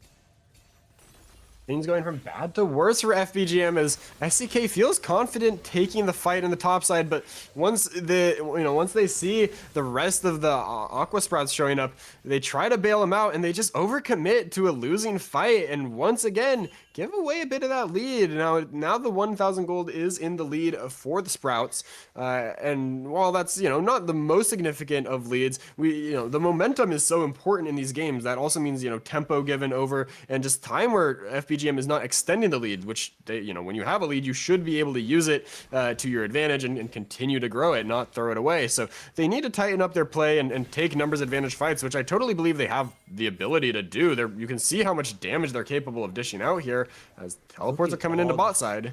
You saw all that damage. It just dropped on the Just Cooper. Everyone's trying to fight for this last Drake right here. The soul point as Yeehaw, SCK, starting the fight between the two top laners off on the bot side, but Yeehaw finally being able to get the advantage onto him as he finds, but here, trying to get onto them. 3 members drops onto the Zahen. Zahen does not have the passive, as he's going to be the first one to drop. Sutek going to be able to take that kill. Rue caught in the middle of 4 members of the Mega in front of him. Going to come over to 3 different team members. Cloudberry going to be able to take the second kill. Now is the numbers of disadvantage as FBGM is going to be able to take the lead. Dramata goes unstoppable. They're able to take another kill onto the Leona, but Bahir's going to be able to take out the enemy jungler, and Mel's getting shut down as Sutek takes that kill. River trying to be the man to save everyone, but can't do it. Ezreal, you're not doing it all alone. The ace over to Cloudberry, and FBGM turn immediately to the Drake after winning an absolute decimator of a fight, only losing Rue, but gaining the Mountain Soul. Mountain Soul going to make that aggressive composition from the Aqua Sprouts so much harder to play. And I have to shout out Rue, the only casualty for the side of FBGM, but doing her job perfectly, throwing the Solar Flare into that Tri-Bush, hitting multiple members to separate Yeehaw from the rest of the team. And that, that buys the rest of FBGM time to take down the Zahen before he can get that passive. He was just half a bar or whatever from getting the passive and potentially making that fight a whole lot more winnable for his team. But instead, they get split off. A huge Mega Inferno Bomb to follow up in the Tribush just makes the fight swing so hard in FBGM's favor. Now, they have that soul, and they're starting to deploy onto the top side of the map to look for this Baron, but Ginga has got the vision down first, so they first have to clear that out before setting up some vision of their own. But that Mountain Soul makes face checking these bushes a lot less scary. Yeah, and it's just when you got, you know, Set, Pantheon, and a Leona, some things that just want to go right in on your face. They're gonna, you know, like this right here is an example of River taking a lot of damage from a Set, as Pantheon is gonna find him and go on a killing spree. But then off on the top side, but here, caught all alone in between 3 different members that they're looking to go ahead and chase him down. Just Cooper gonna be able to knock him up and take him out, shut down, going over to the Wukong after they take out the Victor. Well done to be able to get 2 conversions on both sides, but it is still FBGM in the lead. FBGM still pretty happy with that trade. Yes, they lose their mid laner, but Set just gets to punch this turret bot. Zigga gets to deal some damage in the mid lane, and meanwhile, the Aqua Sprout's not really able to get anything back for it unless they can find a pick as FBGM kind of retreats here, but it looks like they want the fight instead. Well, here we go. Rue looking for the Zenith Blade onto Ginga there. Not going to be able to land it as Yika is down off on the bot side, trying to clear up some of these waves. Lands the snare onto multiple members. Dramata, though, they're going to land the Solar Flare onto him, and that's not enough. You can't get away from the Solar Flare there. The stuns land, and Mel is gone. And that is Yika trying to save their APC, but not going to be able to do anything as they sit there and try to set up a Death Brush next for whatever target walks up. It's going to be a certain death, but at the very least, the true certainty is the Baron for the side of FBGM. There is still the possibility of a steal from Just Cooper. They don't see this Wukong on their vision, but the red trinket may just spot him. There he is seen now.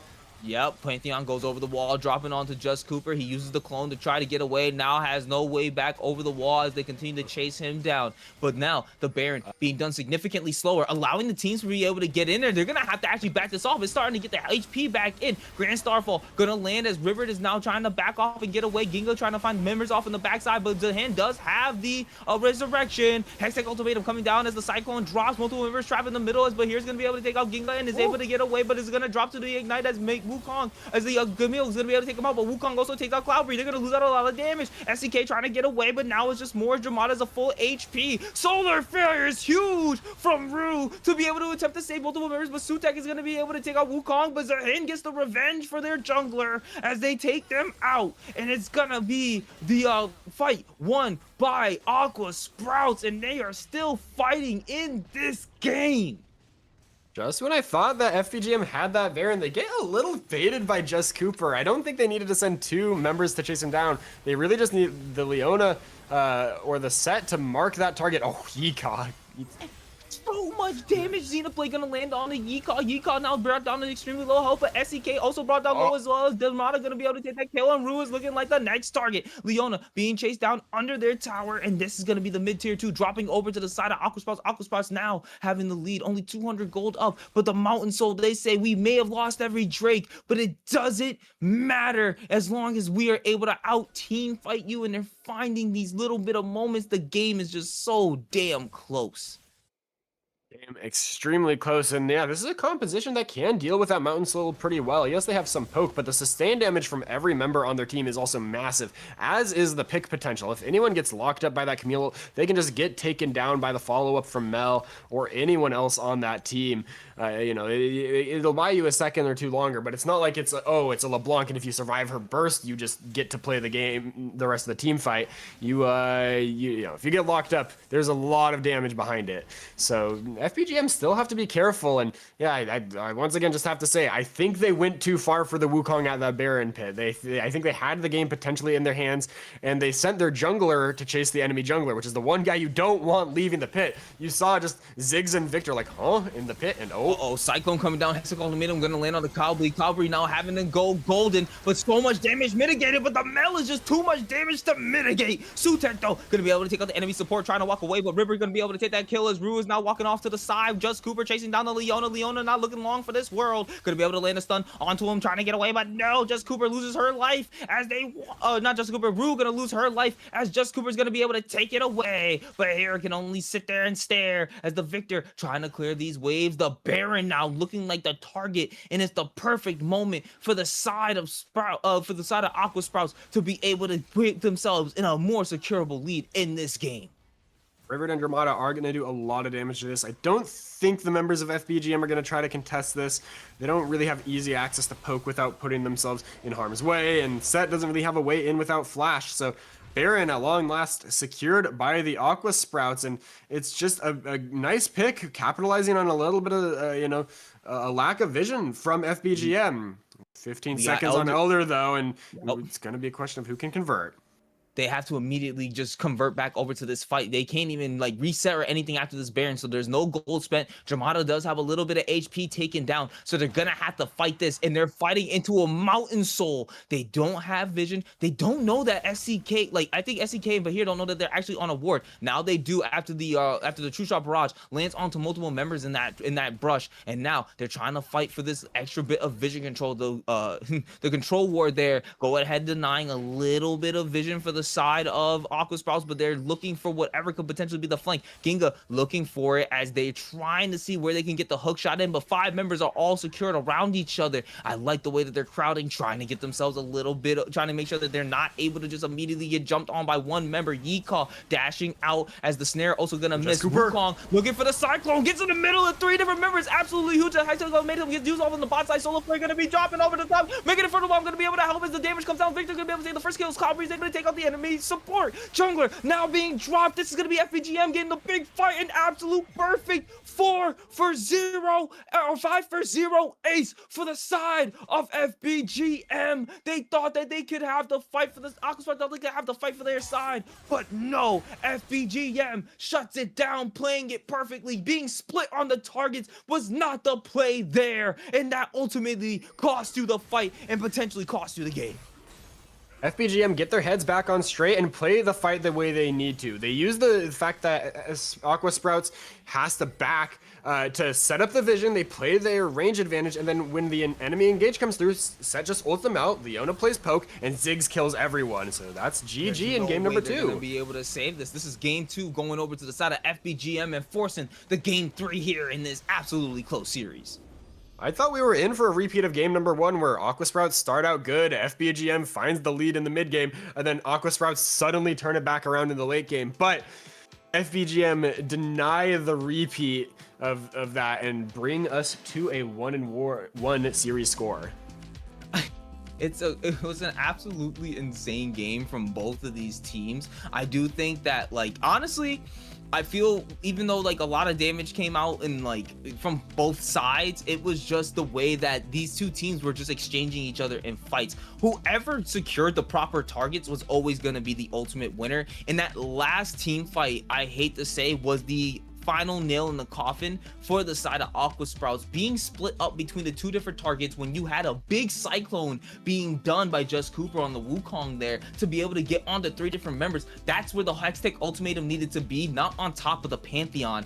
And that ultimately, once you split up those 2 targets, Ginga loses their life on the bottom side of the fight. Then you have Just Cooper losing their life on the top side of the fight, and then the rest of the members dropping one by one, leading to a perfect 5-for-0 ace in that last fight. And then it got FBGM to their victory, and that was absolutely insane to watch them all be able to fight. Those solar flares by Rue were disgusting. That Leona was an absolutely disgusting mess the whole game, and I mean that in the most positive way possible. It's like, oh man, I listen, you guys can't hear it, but we had our producer literally going sick in the background over here. All right, like they were like, yo, this Leona is actually good. And I was like, and honestly, I wish I called out a little bit more from this Leona. Again, the solar flares were on point every single time. The moment that they saw Mel and could go in on Mel, it was immediate lock in, and that was amazing from Rue on that, to be able to find the proper targets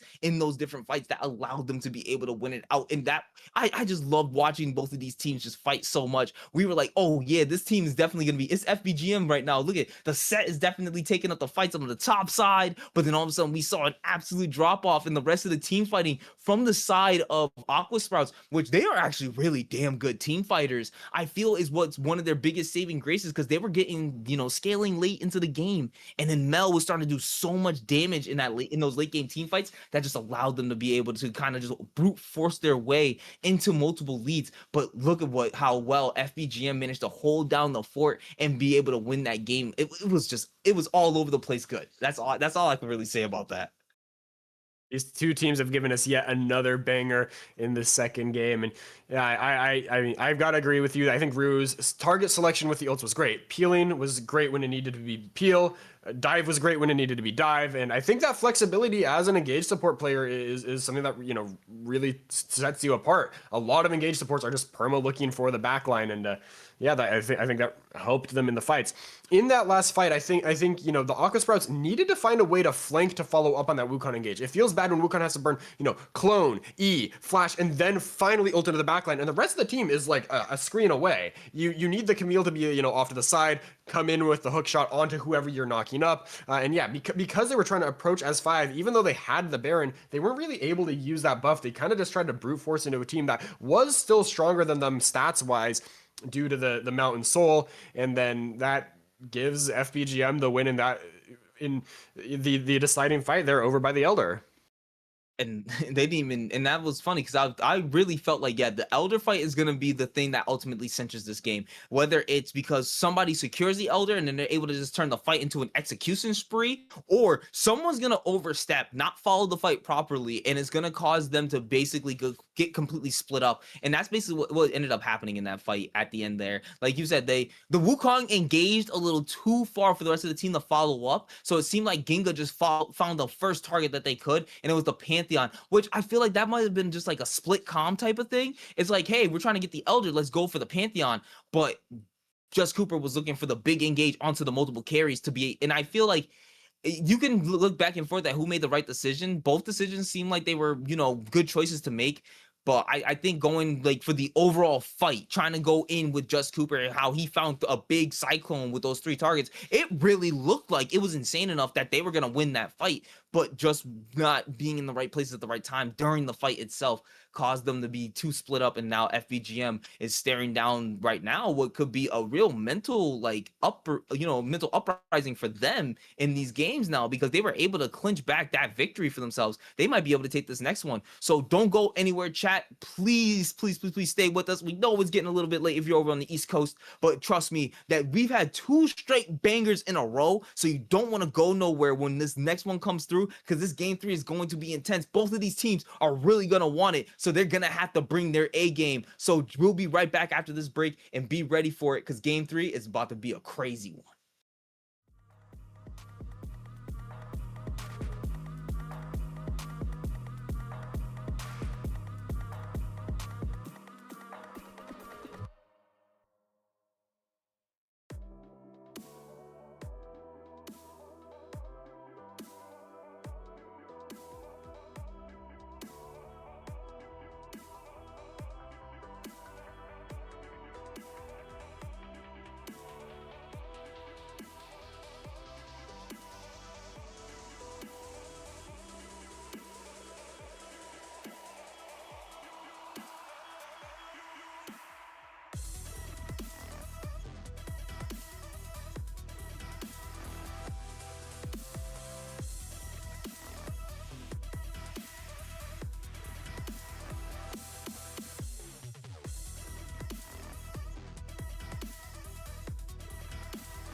And welcome back to Titan Esports Conqueror League. I hope if you're here, you didn't go anywhere. And if you are newly joining, you are coming in to what's looking like it's about to be an absolute banger of a game 3. We already got the chat talking off about how the draft right now is looking fire, as we saw FBGM in the last game being able to take it for themselves and force the game 3 here in this series between these two teams, where the games have been so goddamn close and they've been just giving us banger after banger, team fight after team fight. What feels like it just goes on and on and on. And I love seeing two teams that like to scrap like this. And I know Freedom Potatoes, you gotta be excited along with me. I am excited. I am excited to see what this alleged fire draft is going to look like and how these teams are going to play it out. And I'm particularly curious about how the bot lane support picks are going to look, because one thing about Ginga is I feel like those two picks we just saw from him are, you know, a little bit unconventional picks, the Camille and the Lissandra. Yes, there are people playing them at the high level, but, you know, they're not your traditional supports. And so I think with those gone, with his most played champs gone, we are about to find out if Ginga is just cheese or if he's got a little more meat to back that up. I like that a little. I like what you did right there. And honestly, and I'm really excited to see this now, because they were already saying, like we mentioned, there's an alleged fire draft that we got right here. So I'm curious to see, because it's always nice, especially when people say fire drafts. Usually it means like champions that not a lot of people ended up play. You might actually see a champion that you haven't seen in quite some time, you know, or it's like, oh yeah, this person used to be like a one trick on this before like the meta kind of shifted and away from this champion, but people might still pick it as a little pocket pick. And that's what I love about game 3s. With game 3s, and especially with game 3 Fearless, it's so nice that people start to delve into those little extra pocket picks that maybe they like, you know, I used to really enjoy this champion. And so you get a lot more of these even more fun games, you know. It feels like people start to flex their stuff. Like you get that one person who might be like a previous Zed main or Katarina main, you know, and they're like, hey, I could take this up. And I really do like seeing, though, that we got these couple of bans already finished off, as ban phase 1 is coming to an end. FBGM banning out Garen, Volibear, Seraphine, as we do see from the side of Aqua Sprouts banning out the Kane, the Ashe, and the Syndra. What is going to be the first picks here, as FBGM take the first pick on blue side?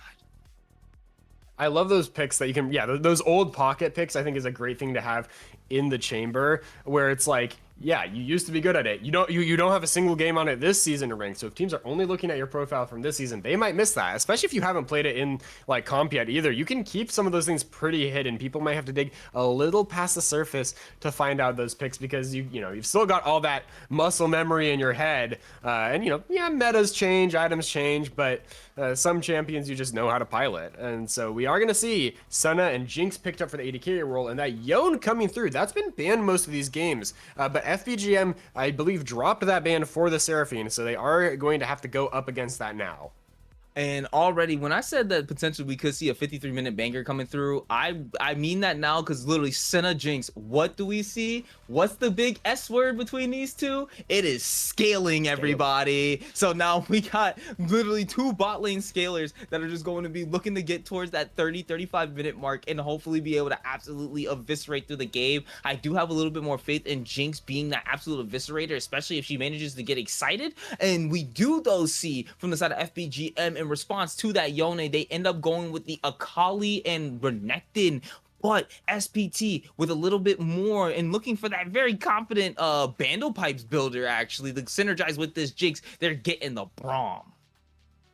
Braum gonna be able to help deny some of those divers from getting onto the Jinx, but Senna doesn't care as much about the Braum, can kind of just outrange, slow people down, play the CC game, and can kind of stack off of him in lane as well, because he's not the most aggressive, and Jinx also takes some time to get going. So I would be looking to see kind of an aggressive jungler from the Aqua Sprouts to help maybe get that bot lane rolling, help get mid lane on the board.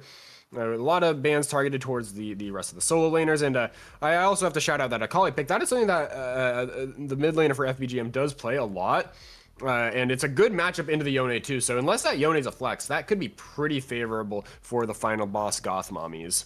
Yeah, I love an Akali pick. It's actually one of my for ARAM, it's one of my secret picks. I love that champion to death, and it's just one of those ones that has a really nice mechanical expression as well. So when you land the shuriken, you get the flip R1, R2 into the, there's something so satisfying about it. But FBGM going sick on the tanky side as you get the Tahm Kench and Rammus here for them on the side. So I think it's gonna probably get Rammus jungle, Tahm Kench support. So we get a classic Senna Tahm Kench bot lane for the side of FBGM. And honestly, it's gonna be insane to see how they fight off with this. But the Alawi, one of those picks that you don't see a whole lot. You don't see it in pro play. You might not see somebody pick it a whole lot on the top side, but when you do see it get picked, everybody is wondering, how the hell do we fight the Alawi? And I love seeing it because it feels like it's a team fight champion without needing to be in the team fight, because she is her own team fight.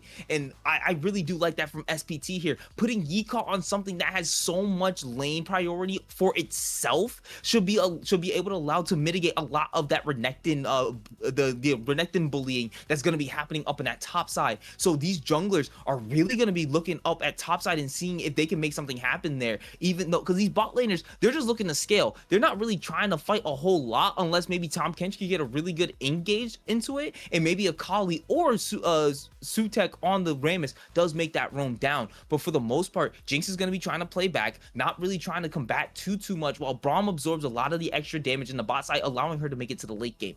Right now, both of these compositions feel so damn even, and I love it because both of these teams have been so even this entire game.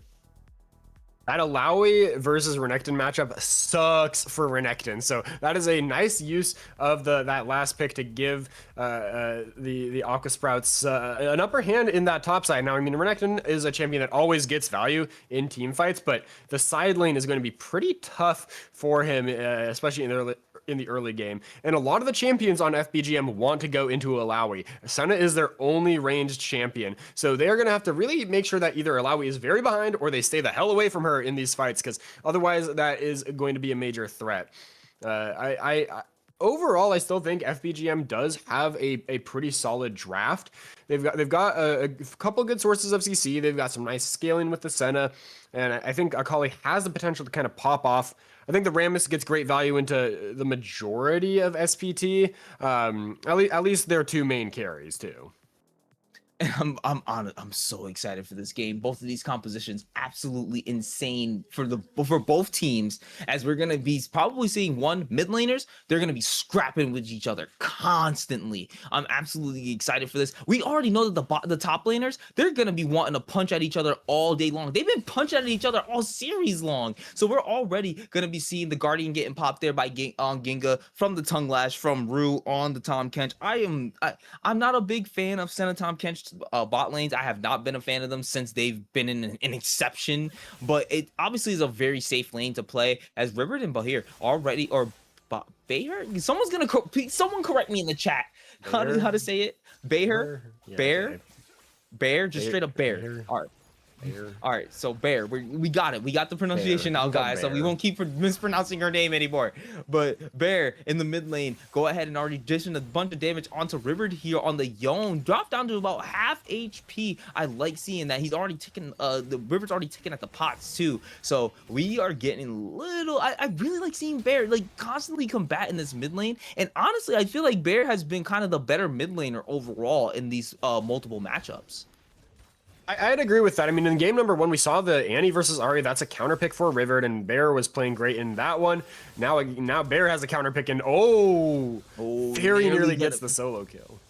Almost takes it down. Gonna be able to drop the ignite. Uses the flash as well to keep themselves within close range. River, though, greeting a little bit here. Does have just Cooper in case Bahir decides to try to get the Shuriken flip into him. Does leave himself open. So you can tell he's kind of trying to bait this out, but I think she's a little bit smarter than that and is not looking to just go ahead and dive, and instead gonna probably gonna force the TP out of the Yone here, and that's actually a decent advantage for Bahir. So for Beer. So that's actually nice that she was able to get a lot of the, use both her summoners to get the summoners out of River here as well does now see level 3 for both the mid laners here. So now we should be getting a little bit of a fight. Shuriken gonna land onto them, but gonna be able to miss. As he goes into the flip, River getting a bit of damage drop down. The Shroud gonna be used here by Akali. Gonna be able to dodge out on a bit of damage as they're starting to drop a little bit more off in the bot lane as well. But Bear now dropped down to decent chunk of low HP. River looking for the potential engage, does have the Q2 ready to go, does not land it onto him, but Rammus coming in from behind, the rolling wheel lands the Tom Bear, looking to go in first blood to FBGM mid laner. That Rammus, Yone has no flash. There is a potential camp that could be set up in the mid lane to just bully him out of the game because Sakali already doing so much work. And I just have to say, I'm a big fan of taking things that aren't TP in the mid lane. I think that summoner spell is super overrated there because of how strong home guards are, unless you just have like a really awful matchup or you're a champion that gets big flank value. Ooh, fight! Ooh, nice undertow. Able to go in as Rue lands a couple of the tongue lashes onto Dramata. Dramata, though, not going to be taken down low as they start to chip away at Rue on the Tom Kench. Now looking for the next engage. Guardian going to be popped once again as Cloudberry going absolutely untouched in these fights. Looking for the engage again. Not going to be able to land it this time. Trying to get the tongue lash onto the Jinx. Able to land it down as the Brahm's going to be able to jump in, put the unbreakable wall down. But Dramata being taken down, forced a flashback under their turret. Sutek now here, and I believe that they know that he is here too. So that's going to force the back out of Dramata in an absolutely nice advantage from FBGM here in this bot lane.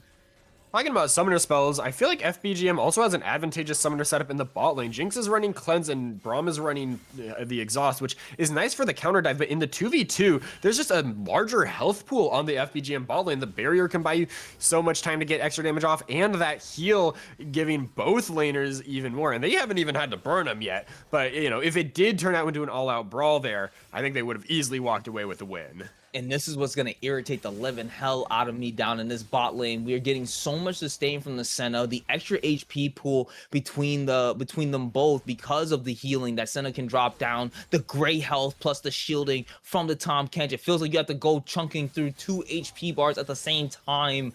It's just going to be so hard for the Jinx and the Braum to be able to chip away, especially once level 6 hits here soon enough. They're both 4, but probably within the next minute or two, they should both be hitting level 6. If they decide to fight, it's going to be so hard to chip away at those damages. But we do have a little bit of a fighting going off in the mid lane. Shroud going to be used here by Bear as they try to go in a little bit more, but River still having the HP advantage. Looking for the Q2. Might potentially get the engage here, and I wonder how brave he is. River now looking for the angle. Going to get it. And not going to go in, and instead is going to be Bear safely under the turret, ready to farm. Should be getting level 6 here soon, and they do. So now that is potentially an engage there as Rammus is here and does see the Yone. But we're going to get snared up off in the bot side as they get a little bit of fighting going on. But Dramata now is still safe as Braum is ready to guard anything that might happen. But Tom Kench, you got to be real careful. And Yika has been just quiet up in this top lane. No solo kills happening off in that top side just yet. And it's actually very interesting as Braum gets caught up, knocked up by Rue as Rue is trying to find the Jinx as the target. Jumping in front of them is Ginga protecting the Jinx. Jinx now dropping a bit of damage. Great health being taken away at Rue. Rue, though, can just walk it off and heal it right back up and get ready for another engage once again. I hate this bot lane so much.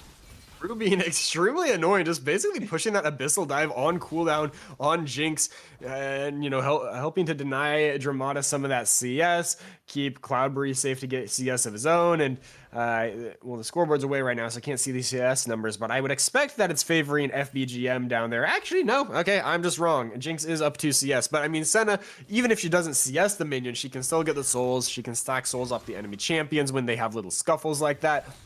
So I would say that Cloudberry probably pretty happy with the state of bot lane, although it is sitting on the tier in the Scout Slingshot, which is a really awkward 2-item component.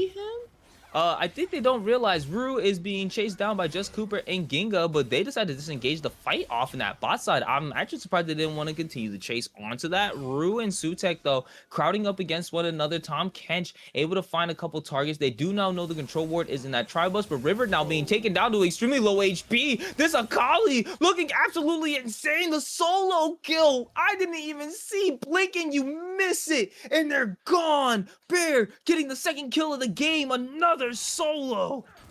Another solo kill and forces River's flash. I mean, the silver lining for River is that his ult did not go on cooldown because he died before it went off, but another scuffle bot, and Rammus is here. Gonna land it onto somebody, but Rammus is a little too late. But here is Just Cooper, the Maokai ult coming out, landing onto Rammus, landing onto Tom Kench, the ultimate coming over the top, able to land on the multiple members as they're trying to run away. Just Cooper though gonna be the first one to drop as Sutek just locks away, fade away, walk around, double kill over to the center. They continue to take down Jingo, trying to get away, not gonna be able to do so. Triple kill over to Cloudfree on the center, and that is an accelerated lead for the Gunner. And I guess maybe this answers kind of my question of from Champ Select of how is bot lane going to look when those supports are off the table, those unusual aggressive supports. And right now, getting right back into the fight as the Fate Unseal the Unseal Fate gonna be able to get onto him, not gonna be able to get enough, and Bear almost takes the kill once again. The Sakali is looking insane, and River is looking gapped right now. A CS lead of 13, while with also up 2 kills. This Akali is absolutely disgusting right now. Just Cooper has the flash, and that could be enough to just get the kill, but is going to go to the grubs instead of looking for the mid play. Well, yeah, and I think, honestly, I don't think they want to try to, because I feel like it's a smart thing to do. Just let River kind of absorb the wave under the tower. And just kind of, you know, don't worry too much about it. Just go get the objective, because you know that if the Akali decides to engage in that moment, if they have the ult, they possibly could kill River off of that. Red team gonna be able to secure the Void Grubs as Sutek is running away from them now. The flash used over the wall by Just Cooper to be able to get out of there, as that could have been the potential loss of a tree's life if they continue to stay in that pit after getting those Void Grubs. Secures 2 out of the 3 though. FBGM at least able to get 1 for themselves. Nicely done to get some of those grubs. You know, the gold and the general state of the game is not great for the Aqua Sprouts right now, so getting any objective you can is going to help them fight back here. I want to see some more action in the top lane. I feel like Yika should be in a matchup where he can take some dominance, and he is up, you know, 1 CS here, I guess, but hasn't really been able to touch the Renekton's turret or bully him out of lane all too much, and Rammus might come to punish this first time that they allow he's been up. Oh, Yika not gonna get it as he goes in. Rammus gonna ult right on top, able to drop onto him, the slice and dice, able to stun him up, and Yika can only watch as his life is taken away. Can't even drop the ultimate. The CC was too great, and that is going to be the end of the life of the Alawi. 3,000 gold up, nearly, or 3,000 gold up now for the side of FBGM. And the CC layering from FBGM once again immaculate. We saw it with the Leona in the last game, the Rammus and Renekton working together to kill Yika before you can even pop the Test of Spirit, or the Leap of Faith, I mean. Yeah, you know, and that ultimate from Malawi does give you an unstoppable, so I feel like there was room for Yika to try to outplay that 1v2, but instead is going to hold on to it, maybe able to get value out of it on a play if one happens in the next few minutes. But if this lane kind of continues to just be, you know, both top laners farming, I think Renekton's gonna be pretty happy with that. Bot lane for FBGM also pushing in. They kind of have the whole map going in their favor right now. There's not a single lane on the side of the Aqua Sprouts that can just outright win on its own, it feels like. I mean, Alawi maybe still can turn things around, but everywhere else looking pretty rough. Real brave on these abyssal dives, trying to get something onto Dramata and them, and constantly pushing them back too. And I you know what? I wouldn't want to be staring down the barrel of a 3-0 center right now. Like, that's just something I wouldn't want to deal with as this Jinx. But I think that, you know, they want to try to just kind of wait this out a little bit more. But I do agree with the chat. I think they have to try to make some type of risky play right now for the side of Sprout, for them to be able to at least get something. They're not even on the board with kills at this current moment. So we got to try to see what they can do, as SCK is going to be ganged up on the top lane. Twisted Advance going to go in as they're trying to get him to drop down. Lawi going to be able to utilize the ultimate. They're getting so much down. SCK going to lose his life. Shutdown going over to the Maokai, not gonna be able to go over to the laner, but Ginga gets ganked up under the tower. They're chasing him down, and both the bot laners from the side of Sprout is going to lose their lives. dives. You may have gotten the top side, but the jungler makes the opposite end of the gank in the mid lane, gets the solo kill. It is FBGM looking absolutely insane right now. 12 minutes in, 3k gold up, almost 4, and they're looking like they are really trying to take this game 3 for themselves.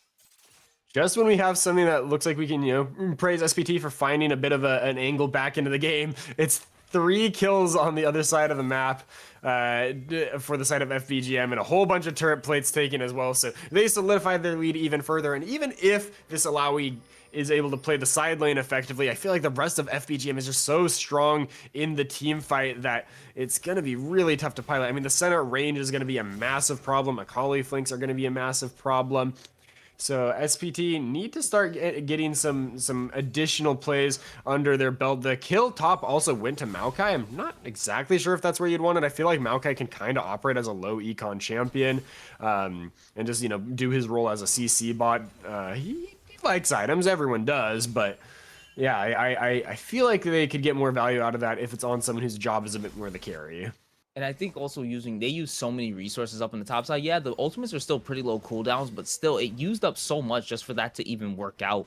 And it feels like that didn't really even put Renekton behind all too much, if at all. Like, still already an item up on the Alawi, who was forced to get plated steel caps first to be able to mitigate some of the damage coming out of this Renekton in the first place, to make the laning phase a little bit more feasible for them. So if you look at it from that sense, Renekton is not feeling that gank at all. Like, he's still sitting at 3 farm down, possibly could still get the advantage to get ahead if need be. Now we're gonna see Blair going in, checking down so much damage, uses the R1, trying to use the shroud to be able to mitigate, to try to get away from some of the vision and get the R2 down. Abyssal dive though, gonna land as the ultimate combos over the top from the Rammus, and now we're gonna have Cloudberry on the center going on a rampage as they continue to tower dive. Jinx is gonna get chased down. They decide to back off of the Braum as we get a little bit more of action in the mid lane. Bear gonna be locked up by the ultimate from the Maokai, but not gonna be enough to chase down. That's a kill. Going over to the side on the Jinx, going over to the side of FBGM. This Senna is absolutely online.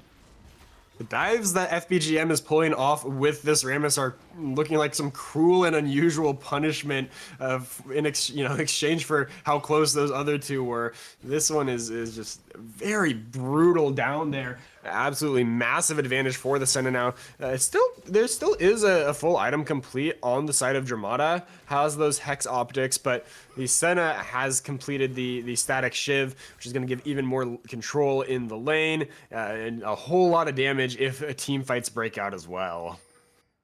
And also, I think for me at this point, when you pointed out that Maokai could just be the CC bot, I don't know if this is still a viable thing, but the Liandry's first is not what I was kind of expecting. I kind of expected that they were just going to go full tank and allow the Yone and the Jinx to try to scale up and carry the damage for the rest of the game, with Alawi kind of being that supplemental extra bit of damage while being a pseudo, would be more bruiser than being on the tank side.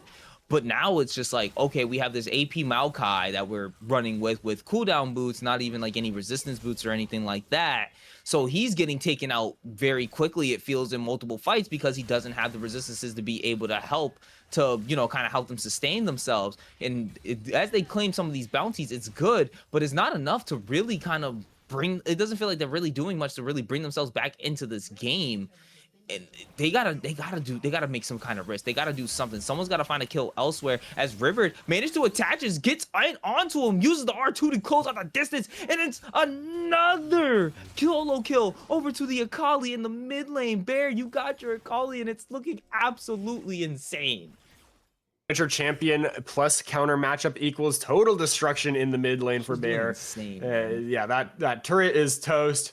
That's a 4-kill lead. Now, Aqua Sprouts did manage to get the Rift Herald onto the Maokai, but without a major play happening somewhere, they are going to struggle to really convert that much gold out of it. Maybe if FBGM mispositions on the map or a pick happens somewhere, then they can get a lot of gold. But otherwise, it might just be a little, a couple platings into the pocket of the Maokai. And here comes Rammus top.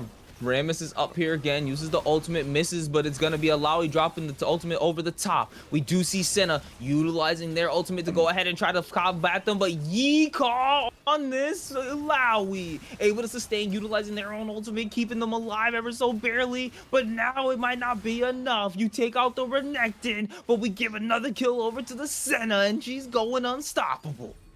Now, this would actually be a great time for Maka to use the Rift Herald down bot. I feel like with a Kali around mid, they might not be able to get as much value out of it, because that bot lane is completely unattended right now. But in mid, it is just going to be cleaned up after a little bit longer. Not the best wave clear on the side of the Akali, I guess, but I don't know if they'll be able to finish this turret off. Oh, they are going to use the ult to zone.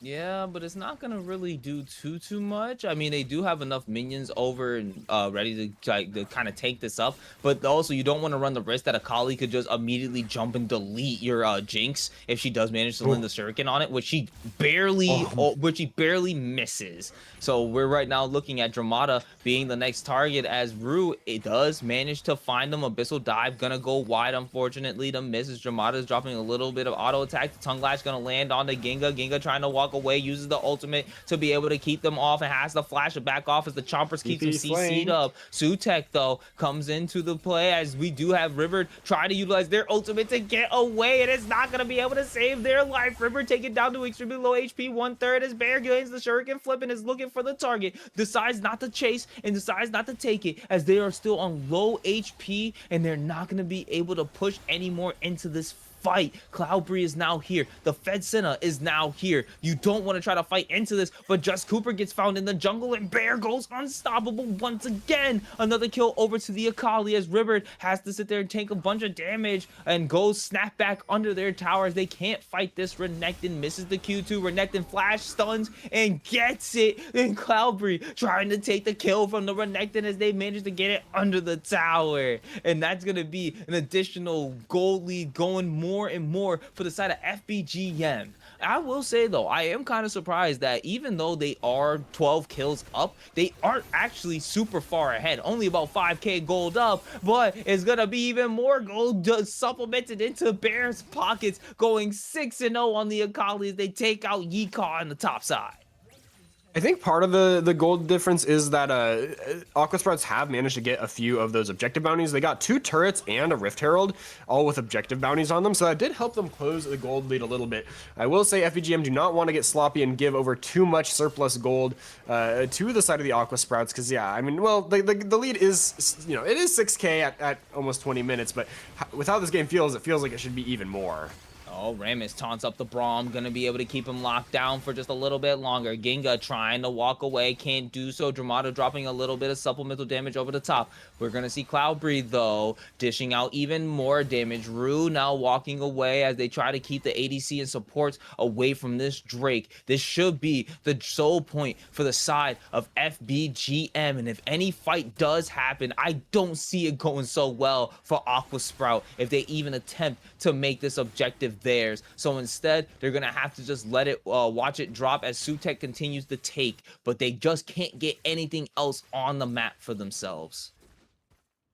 Dragon Soul Point going to go over to FBGM here, unless Braum can steal with a Q or something. I don't think that one's gonna happen, and Dramata getting the farm might be in trouble too.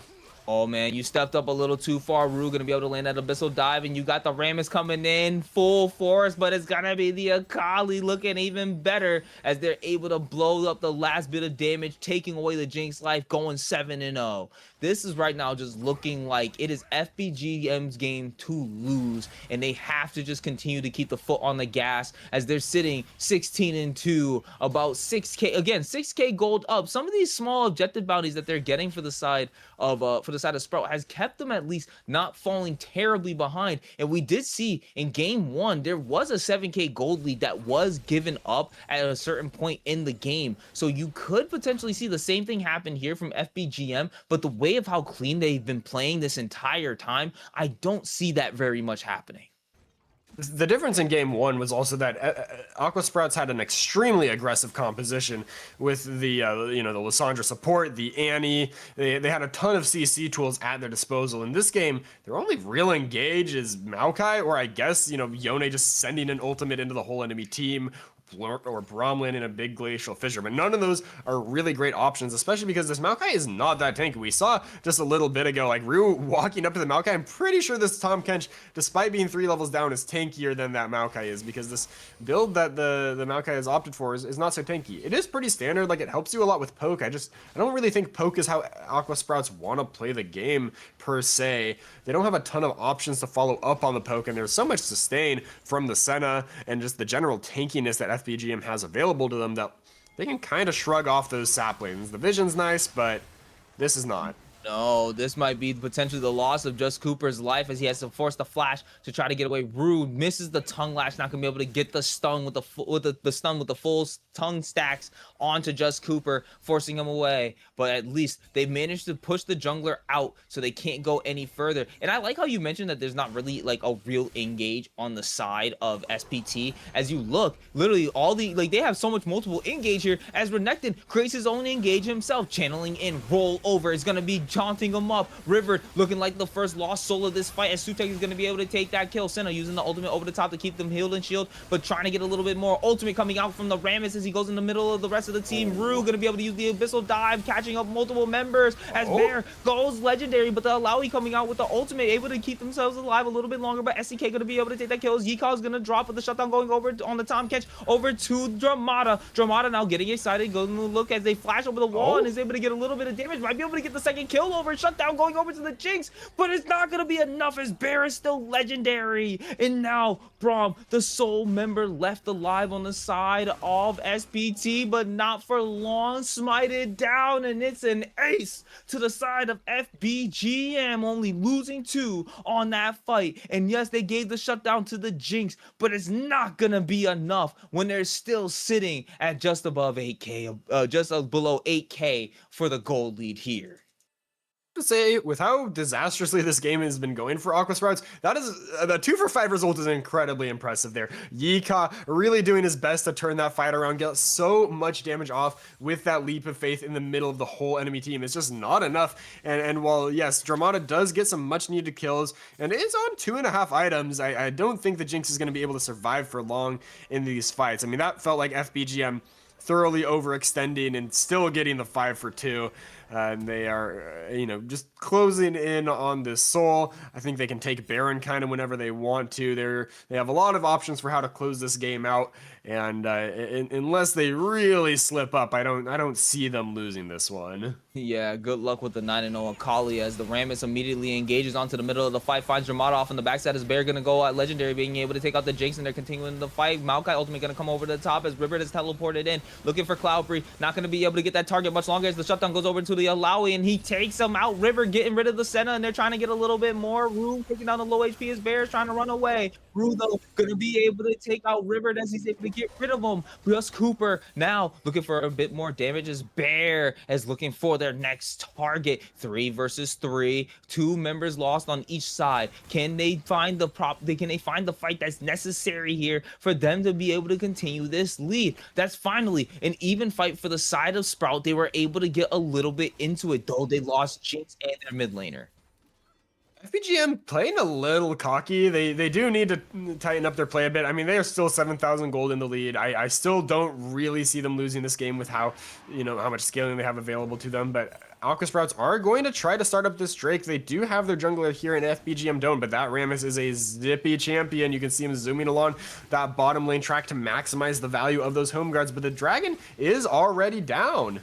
Yeah, but they might have been too late to try to get away. Rammus is looking for the engage, trying to find out where Jinx is. Not going to be able to find him. Instead, Just Cooper going to be the next target for them, as Yika is being taken down really, really low. I don't think the ultimate, it just drops, and it's going to be enough to keep him alive long enough to keep him from there. Where is the anti-heal? Without it, you're not going to be able to tear through him. Bear going to go legendary. They get the double kill, able to take them out, but going to be shut down right there by River. That's Cloudberry is going to be the next one to drop. These fights looking like they're going now in Aqua Sprouts' favor. They are finding so much from being so behind. You may have engaged, but it's not gonna be enough.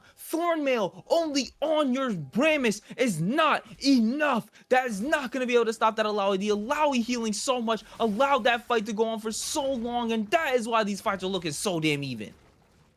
The Alawi doing so much work, and especially that Black Cleaver onto Sutek. Sutek playing like he can dive into the middle of 5 people and live, which a while ago he could, but when he gets his armor shredded like that, those AD champs do a whole lot of damage. Jinx also has the Lord Dominix, so they need to take their engages a little more intelligently here. That gold lead has shrunk to 5k, and there has been one Drake picked up by the side of Aqua Sprouts. I feel like if FBGM kept their foot on the gas properly, this game should be over by now.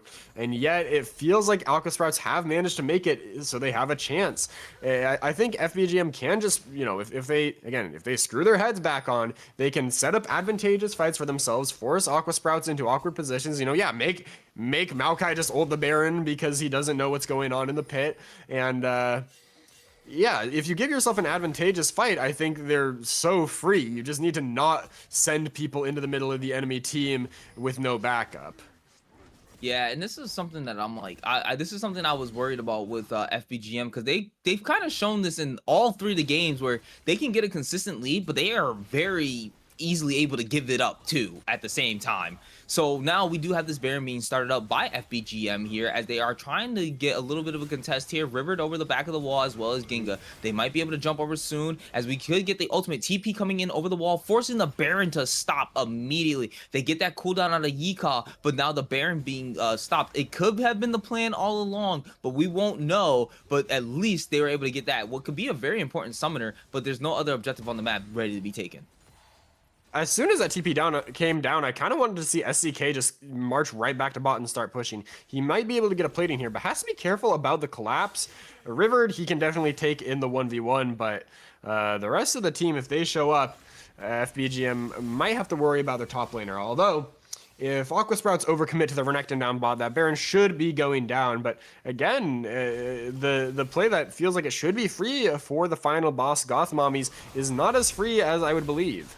As we do see SCK immediately engaging on the River. River gonna have to use the face shield to be trying to get himself away, utilizing the shield bow shield, gonna be able to keep him alive just for a little bit longer. Q2's back into the range of the Renekton, is now gonna lose his life for it. Senna ulti coming down, gonna try to give Renekton a little bit of an assistance, not necessarily needed though, as the solo kill goes over to the Renekton.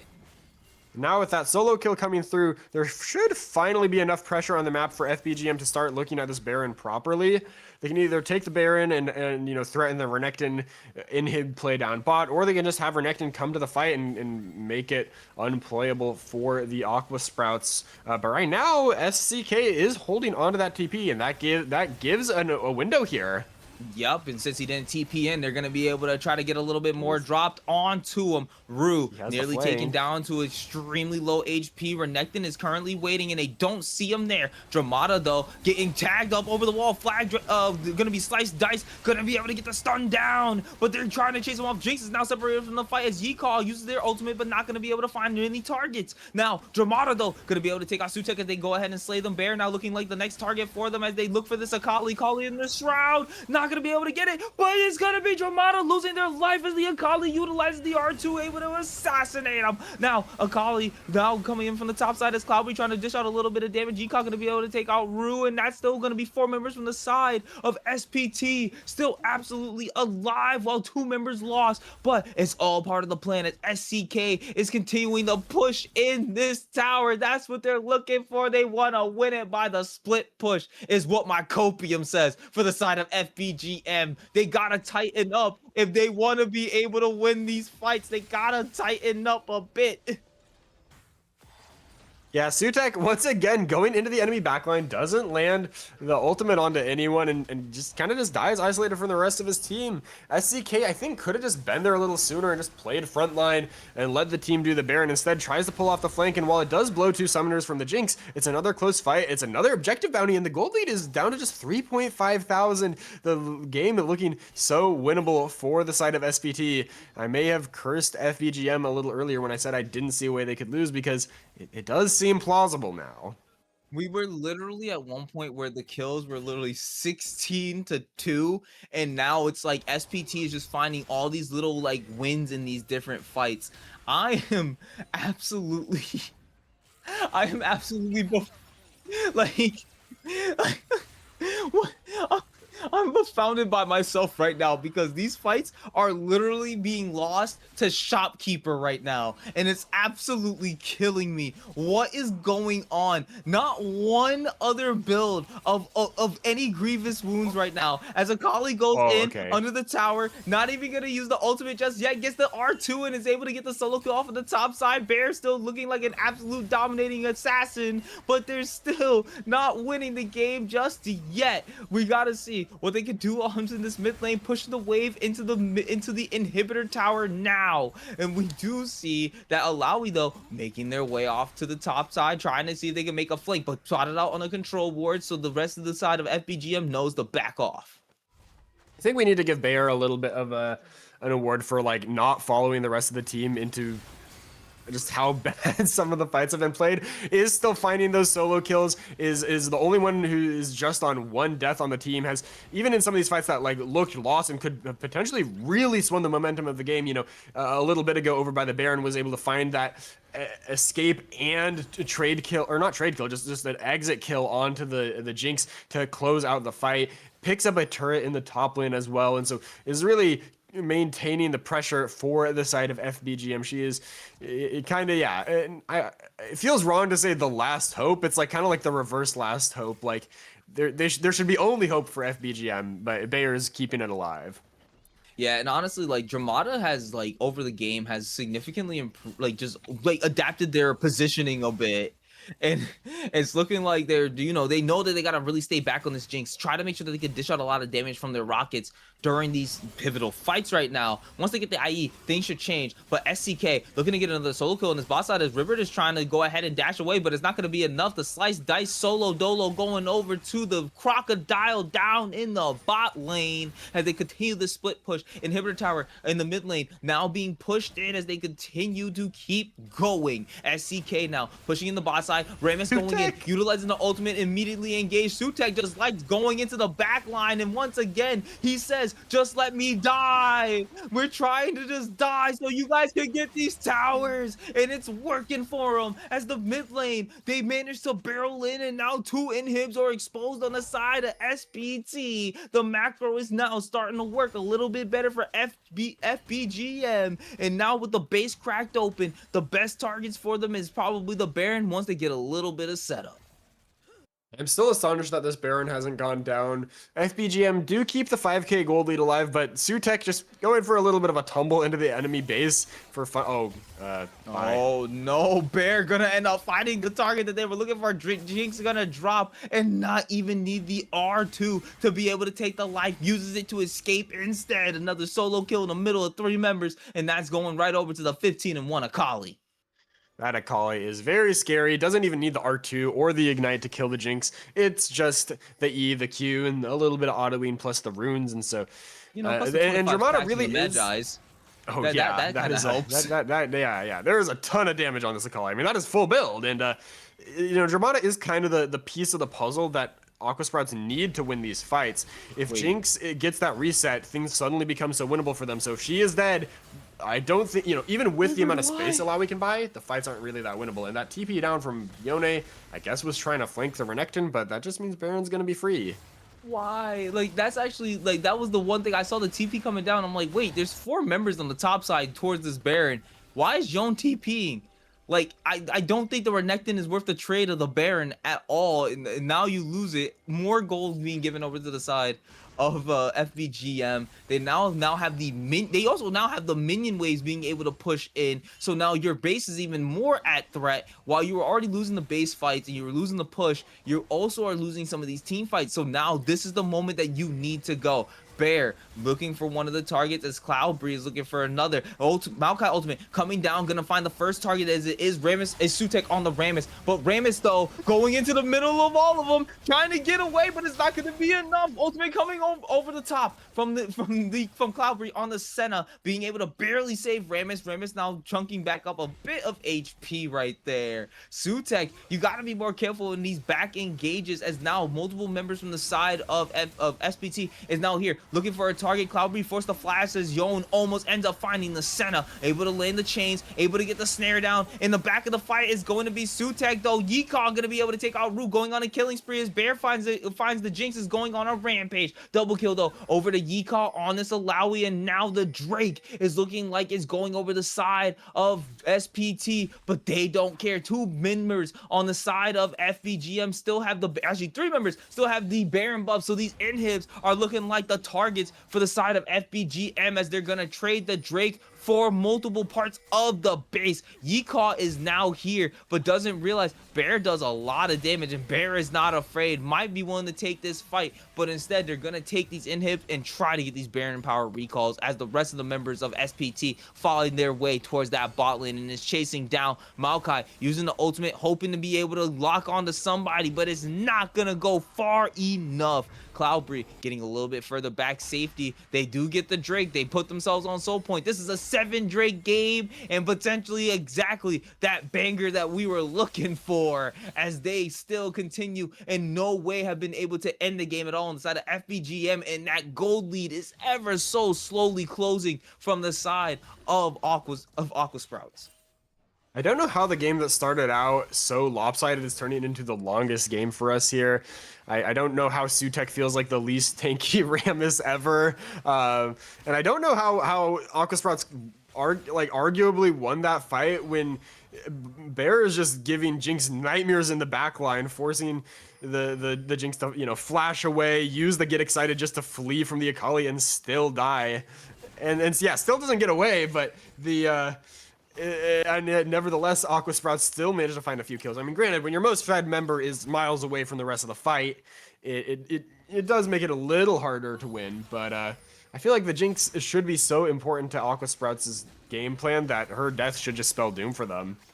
Yeah, and it feels like that's what you would think, right? But then all of a sudden, all these cooldowns are used, and then it feels like they have nothing left in the gas tank once they front load all their damage onto this Jinx, onto one of the squishier members like the Yone or something like that. So now it's all about the macro play here from the side of FBGM. They're gonna have to constantly keep putting pressure onto different parts of the lane, as we're seeing the wave come in from the Maokai ultimate, landing a lot of damage on the multiple members, but not gonna be enough as Rue's almost the first one to drop, as Just Cooper is trying to find a target. Jinga gonna use the Glacial Fissure, gonna be able to knock up a couple multiple members and try to split them up, but it's not going to be enough. But they do drop a lot of damage onto the 2 tanks from the side of FBGM, as Rammus is looking for the engage, gets a little bit of damage onto the tower and backs off. Just Cooper trying to land a little bit of damage himself, utilizing these saplings. The AP from the Leandries does put a little bit of chunk of damage on, but SCK has been pushing this bot wave in multiple times into River, and River just can't fight this Croc. So now it's going to be the choice. Is it going to be SPT trying to do a little bit of damage and trying to get a little bit more off in the top side, trying to save their last inhibitor tower, or they're gonna just let the Crocodile continue to push in? And instead it's gonna be FBGM deciding to back off, as they can't continue to barrel into the base any further.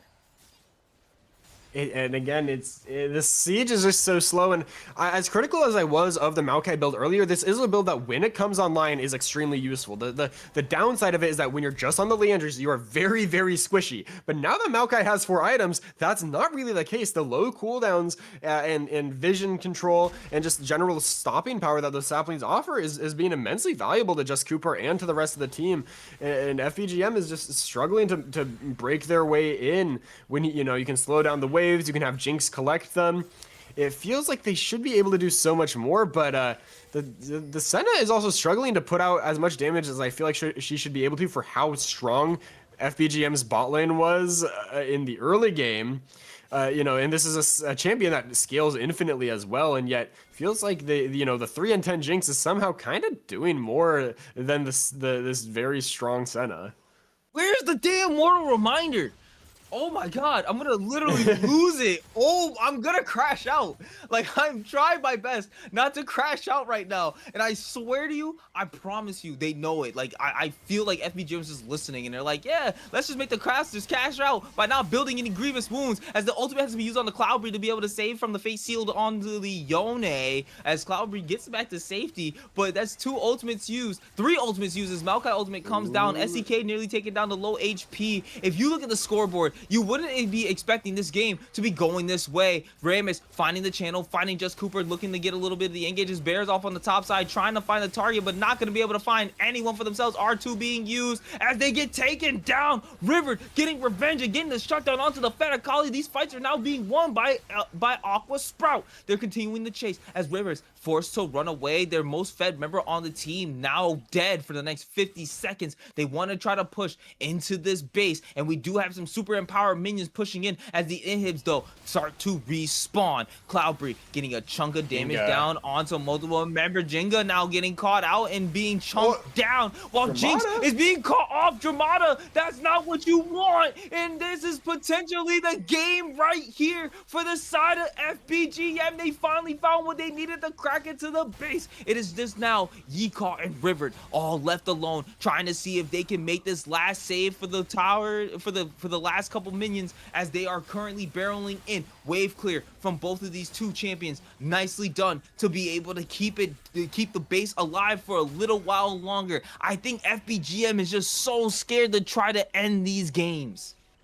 They have I mean, 4 versus 3, and there's not a lot of wave gear on the side of Aqua Sprout, so I'm kind of surprised they didn't just go for it, but they are going to be able to get the soul and likely convert that into the Baron shortly. And you know, I can understand the fear, but I really feel like we should have been staring down a 25-minute game where we can praise FBGM for a swift and dominant victory, and instead there's a lot of question marks still left hanging, as the Aqua Sprouts have superior position around the Baron right now, but they're not going to seize that brief window where FBGM are on the resets. We saw how impactful those reset timers after getting the objective can be, if you can get yourself in the spot to set up vision and prep for the fight. Instead, Aqua Sprouts are left dealing with those super minion waves, and so they are going to be denied any real opportunity on the Baron.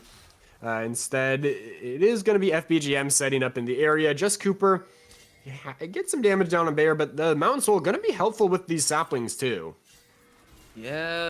This is not looking like, though, what they're looking for is Just Cooper gets caught out in the middle of multiple members. Fate Seal gonna find Bear off in the backside, chunking them down, but the Yone is actually kind of doing so much damage, able to save Just Cooper's life and nearly take the Akali's as well. Now Jinxo coming out, not gonna be able to find any members or take out any low HP members there as well from the side of FBGM, and the fact that they are starting to lose these fights is not looking good in this late game. 43 minutes in, majority of everyone, if not everybody, is almost full build, if not full build now. This is where it's all about the mechanics, it's all about the team fights, it's all about the macro play, it's all about the picks. This is the points in games where it really matters about how much you know about League of Legends and how well you can fight these fights, as we do see Sutek looking for the engage, gonna be able to draw them in as Yeecaw gets a bit of damage onto Rue, utilizing the soul. Slow on Yeecaw. Yeecaw being chased down as they drop down the ultimate, and once again without the grievous wounds, where's the healing going? It's going all into the allow. Yeecaw continuing to chase down onto him as the shutdown goes on to Dramata as they take out Bear. They're giving an immense amount of gold over to the Jinx as they continue to free fire off in the backside. Continuing it down is going to be a double kill as they get it over the overly excited. Shutdown double to the Jinx as they continue to chase. Sutek now being the next target that they're looking for. The face seal comes out, not going to be able to land onto him, but instead going to be able to snap back, and Sutek continues to get chased down, slowed down by the zap, and they're trying to get a little bit more, but the snare from the chains able to save the remaining members on the side of FBGM. But guess what that means? With no members alive, with their strongest member dead, that is the Baron going over to the side of Aqua Sprout. They never gave up, they never let themselves be super tilted as they continue to keep in this game. It's only a 400 gold deficit for the Aqua Sprouts now, and with all these minion waves coming into their base, they're going to be able to collect a little bit more, and they might actually see a gold lead for the first time. And with everyone basically on full build, the gold basically doesn't even matter now. Of course, Senna does scale infinitely, but I mean, the concept we need to explain is the concept of proactive versus reactive anti-heal. Thornmail only works when someone's hitting you. If you aren't the one being autoed, you don't get the anti-heal. So someone on FBGM needs to have a way to apply that proactively. So you can say, oh, I autoed you and you are not going to heal, and I chose to do that instead of you choosing to auto the tank for some reason. And when, Rammus can force you to auto him, but this Rammus has been dying a lot when he goes in, so it's a little tough for him to do that. Now, I do think... I was gonna say, these scoreboards do not dictate the story of this game at all. This is not what it was supposed to be. When I said 53-minute banger, I was sarcastic, guys, okay? This was like we were looking down the barrel of a 25-minute game, okay? And now the Maokai ultimate coming over the top and then coming in for the tower dive, having to save Akali, utilizing the ultimate as Rue's looking like the first target for them, as they're going to be able to take the soul. Blue tower is going to be destroyed as they're now looking into the base. The Baron and Power minions barreling down into the mid inhib tower as SPT is making their way in, getting the gold leads themselves just over 2k. They're continuing the chase as Rammus is looking for their next target, not going to be able to channel anything onto the inside as Yika is helping to clear out the wave, and they're barreling down into these Nexus turrets now. They need a fight here. SCK now going in, looking for a target as River is going to be able to cleanse it off. The Senna ultimate coming down, and Bear finds that kill. River going to be the first target dropped as Renekton also drops on the other side as well. GA being popped here for the Jinx as Jinx is trying to get away. Dramata needs to be able to do something, but now the fight is being found, and he's the only one left alive on the side of SPT. What the hell is going on? Ace secured by Bear. And just when it seemed like SPT might have the comeback secured, they go a little too deep. Ginga goes for the flash engage, and I feel like so much of what's been working for SPT is letting FBGM make the first move, letting them slip up and get too aggressive and punishing them for that. Now there's still 20 seconds on Rivered. The Shroud is going to push Senna towards the enemy base, and I think they should have time to close this out with that absolutely massive wave with the amount of damage and range that Senna has. But my goodness, has it been a journey to get here. This game. Oh god, please tell me this is it. This is it right here. This is it right here. Okay, they finally do it. Gold. Gold lead for SPT actually as they lose the game. I literally chucked my glasses across the room. Like I was so oh.